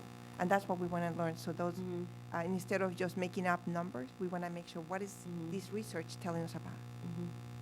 My second question is about resources. And we've had this conversation many times about wanting to have lots of very different programs and experiences for students, which I think is wonderful. But the question is more, how many freestanding high school buildings, regardless of the number of programs in them, can we afford so that they are fully resourced? Because we have that problem now. We've got wonderful programs, schools without libraries, schools without something else, schools in buildings. And I know Build BPS will be part of this. But the question is, how can we come to a reality issue around for the size of the high school population? How many schools could we really have well-resourced, and then thinking about the programs that could be shared within them? I think that's a great question that we do not have an answer to at this moment. And like part of Lihia's job, as you could tell in the presentation, is really to kind of assess where all schools have, what the resources they have, find out where all the gaps may be.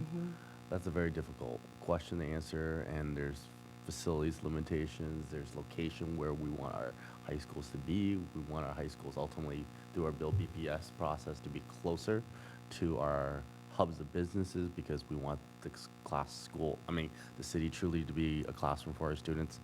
So I wish we had a clear answer for that, but at this time we don't. Yeah, I just don't want us to come through this process still facing some of the issues that we're facing now in terms of not being able to spread the resources in all places where they need to be. So to figure out that balance between innovation, et cetera, but the reality of budget and comprehensive need. Understood. Thank you, Mr. Lecanto. Thank you, Mr. Chair, and thank you for your presentation this evening. Certainly, I have one question. Just going back to the various phases that you've spoken to around high school redesign, at what point do teachers get engaged?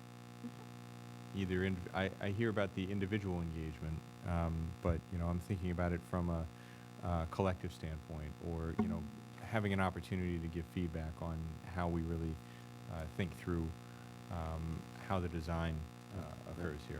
So I had an opportunity today to sit in with a group of central office leaders, teacher leaders, who were part of a Salesforce fellowship. And Salesforce is working with us to create cohorts of teachers from a particular school that would go through a fellowship program over a course of a year to do kind of redesign process. I have an orientation as we continue doing this work.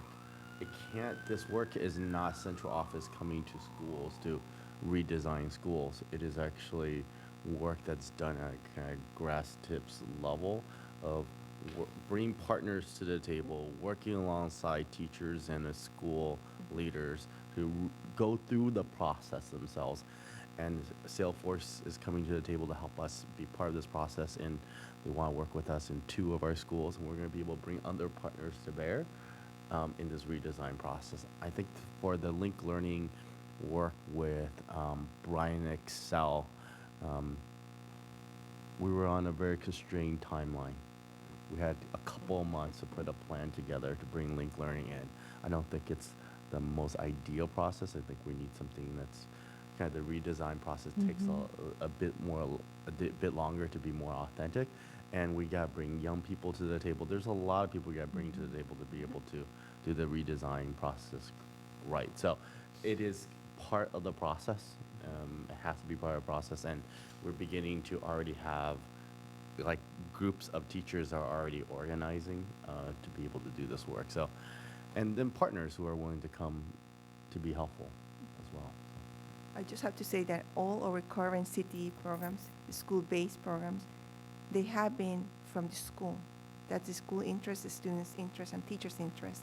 So we haven't created programs saying you have to have this program. It comes from interest and also from the hard work of the teachers and the students and administrators writing the plan and proposing plans. So, and I think that's the best way to create programs, because we don't want to impose things. We want to make sure that there's student interest, there's partners' interest, and also the teachers that are going to be supporting this work. So I have to say 100% of all our programs in Boston Public Schools are CTE pathways, including link learning. There has been a lot of teacher input because it comes from the schools to us. So from school to school, it may differ when all of this occurs. We're certainly in that phase, however, right now, where we're looking to take those principles that we developed in phase 1 and apply those on a school-to-school basis. And so we can expect that to continue to occur over the And that is the coming alignment time. of the work that we are doing, trying to see the quality of the work, how the resources that they need, what is the support systems they have, do they need any coaching with, or support with partners? So knowing what they have already is something, is that how do we support them so the program can be sustainable and it has a long-term plan for 2 or 3 years at least. And again, as you said this earlier, link learning is approach. It's not a program. And so we put the framework in place to help support teachers and provide professional development. But the work at both Excel and Brian right now is at the ground level. Like teachers are the ones working side by side to kind of redesign the curriculum, create projects, so on and so forth. It absolutely has to be at a ground level. Yeah. Thanks. Thank you. Great. Thank you. I thank you for this presentation. It shows us high level what your office is working on and what you're thinking of in terms of the students. I will encourage that in the future we look a little bit more closely at 2 particular subsets of your schools. One are the alternative education schools, which I think is a challenge for us right now, and it should be a highlight for us. And we're going to want you to come back and give us a separate report on where we stand on alternative ed, what the numbers are, what the challenges are, what the direct strategies are. to grow that and make them as robust as possible. And the second is we didn't talk as much as I would hope to, and I think we can in a future report, about our struggling, the high schools that you feel are challenged and that you're paying particular attention on. And not necessarily the level 4s, but as we've talked about as a body before, some of the level 3s that you are intervening in as much as possible. And my reason for bringing this up is we had an excellent example this morning at School to Move, and we've all referred to it several times, but Mildred Ave was a school that was struggling. And the district, working with the BTU, used a provision of the contract to do an intervention model. And it worked, but it was school-driven, and that is the critical piece. And actually, the Globe today did an excellent analysis of why it worked at Mildred Ave, why it didn't work at Madison Park, why it didn't work at some other schools that we had tried. And I think, Superintendent, this may be a model. It worked at Mildred Ave, and one of the reasons for doing School in the Move is to highlight best practices and are they replicable across. And we have some high schools that we feel are challenged, right? And this may be a model. We have the ability to do it. It's done conjunctively with the teachers union. And my suspicion, my guess is there would be strong receptivity if we do it the right way. And you may want to consider that for one or two of the high schools that are facing some severe headwinds. Because we do have, as much as we have tremendous demand at our early elementary seats, we lose kids in about 4th and 5th, and then again, we lose them in high schools. And so, you know, we want to make our high schools as robust as possible. And I think, please look very closely at Mildred Ave, why it worked, how they did the intervention model, and think about, and since it has to be teacher-driven, that was the key to the success at Mildred that we heard from from school leader there. Think about, are there some of our high schools that there would be the receptivity to do that? And I think that may be a model we want to consider. Yes? Thank you. Those are my other comments. Thank you. Thank you, sir. Welcome this evening. We'll move on now to public comment and report. Ms. Sullivan? Thank you, Mr. Neal. We have no speakers this evening. No speakers. Okay, any new business? I have to make one comment on new business. Today was a very historic day in Boston Public Schools, a very historic day. One of our schools is 382 years old, and as we all know, Boston Latin School, they have only had 28 headmasters in the history of Boston Latin School, 382 years. Of those 28, I think the number is 14 have been graduates of the school. The last 3, including today, have been women, female leaders. But today is the first leader of color. A woman of color took the helm of Boston Latin School, Rachel Skerrick.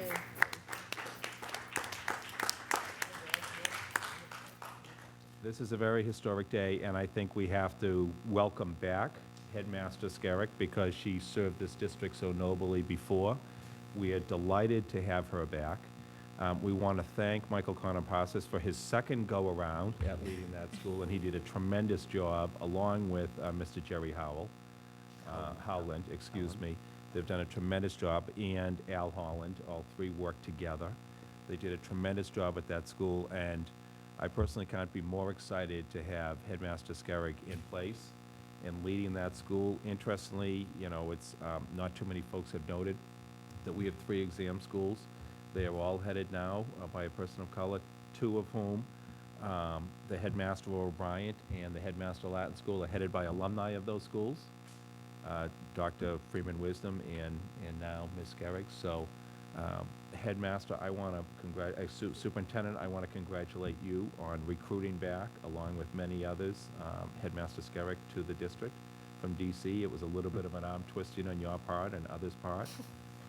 But tremendous potential leadership for that school going forward. And this is a watershed moment for this district. So I want to congratulate you and Headmaster Skerrick and Mr. Konopassis. Thank you. Thank you. That's amazing. Thank you for highlighting that. So, and I'm sure Headmaster Skerrick will join us at a future meeting, so we can all congratulate her in person. Of course. Right. Any other new business? Hearing none, that concludes our business for this evening. The next school committee meeting will take place on Wednesday, November 15th at 6 p.m. If there's nothing further, I'll entertain a motion to adjourn. So moved. Thank you. Is there a second? Second. Looks like unanimous consent. Thank you, everyone, and good night.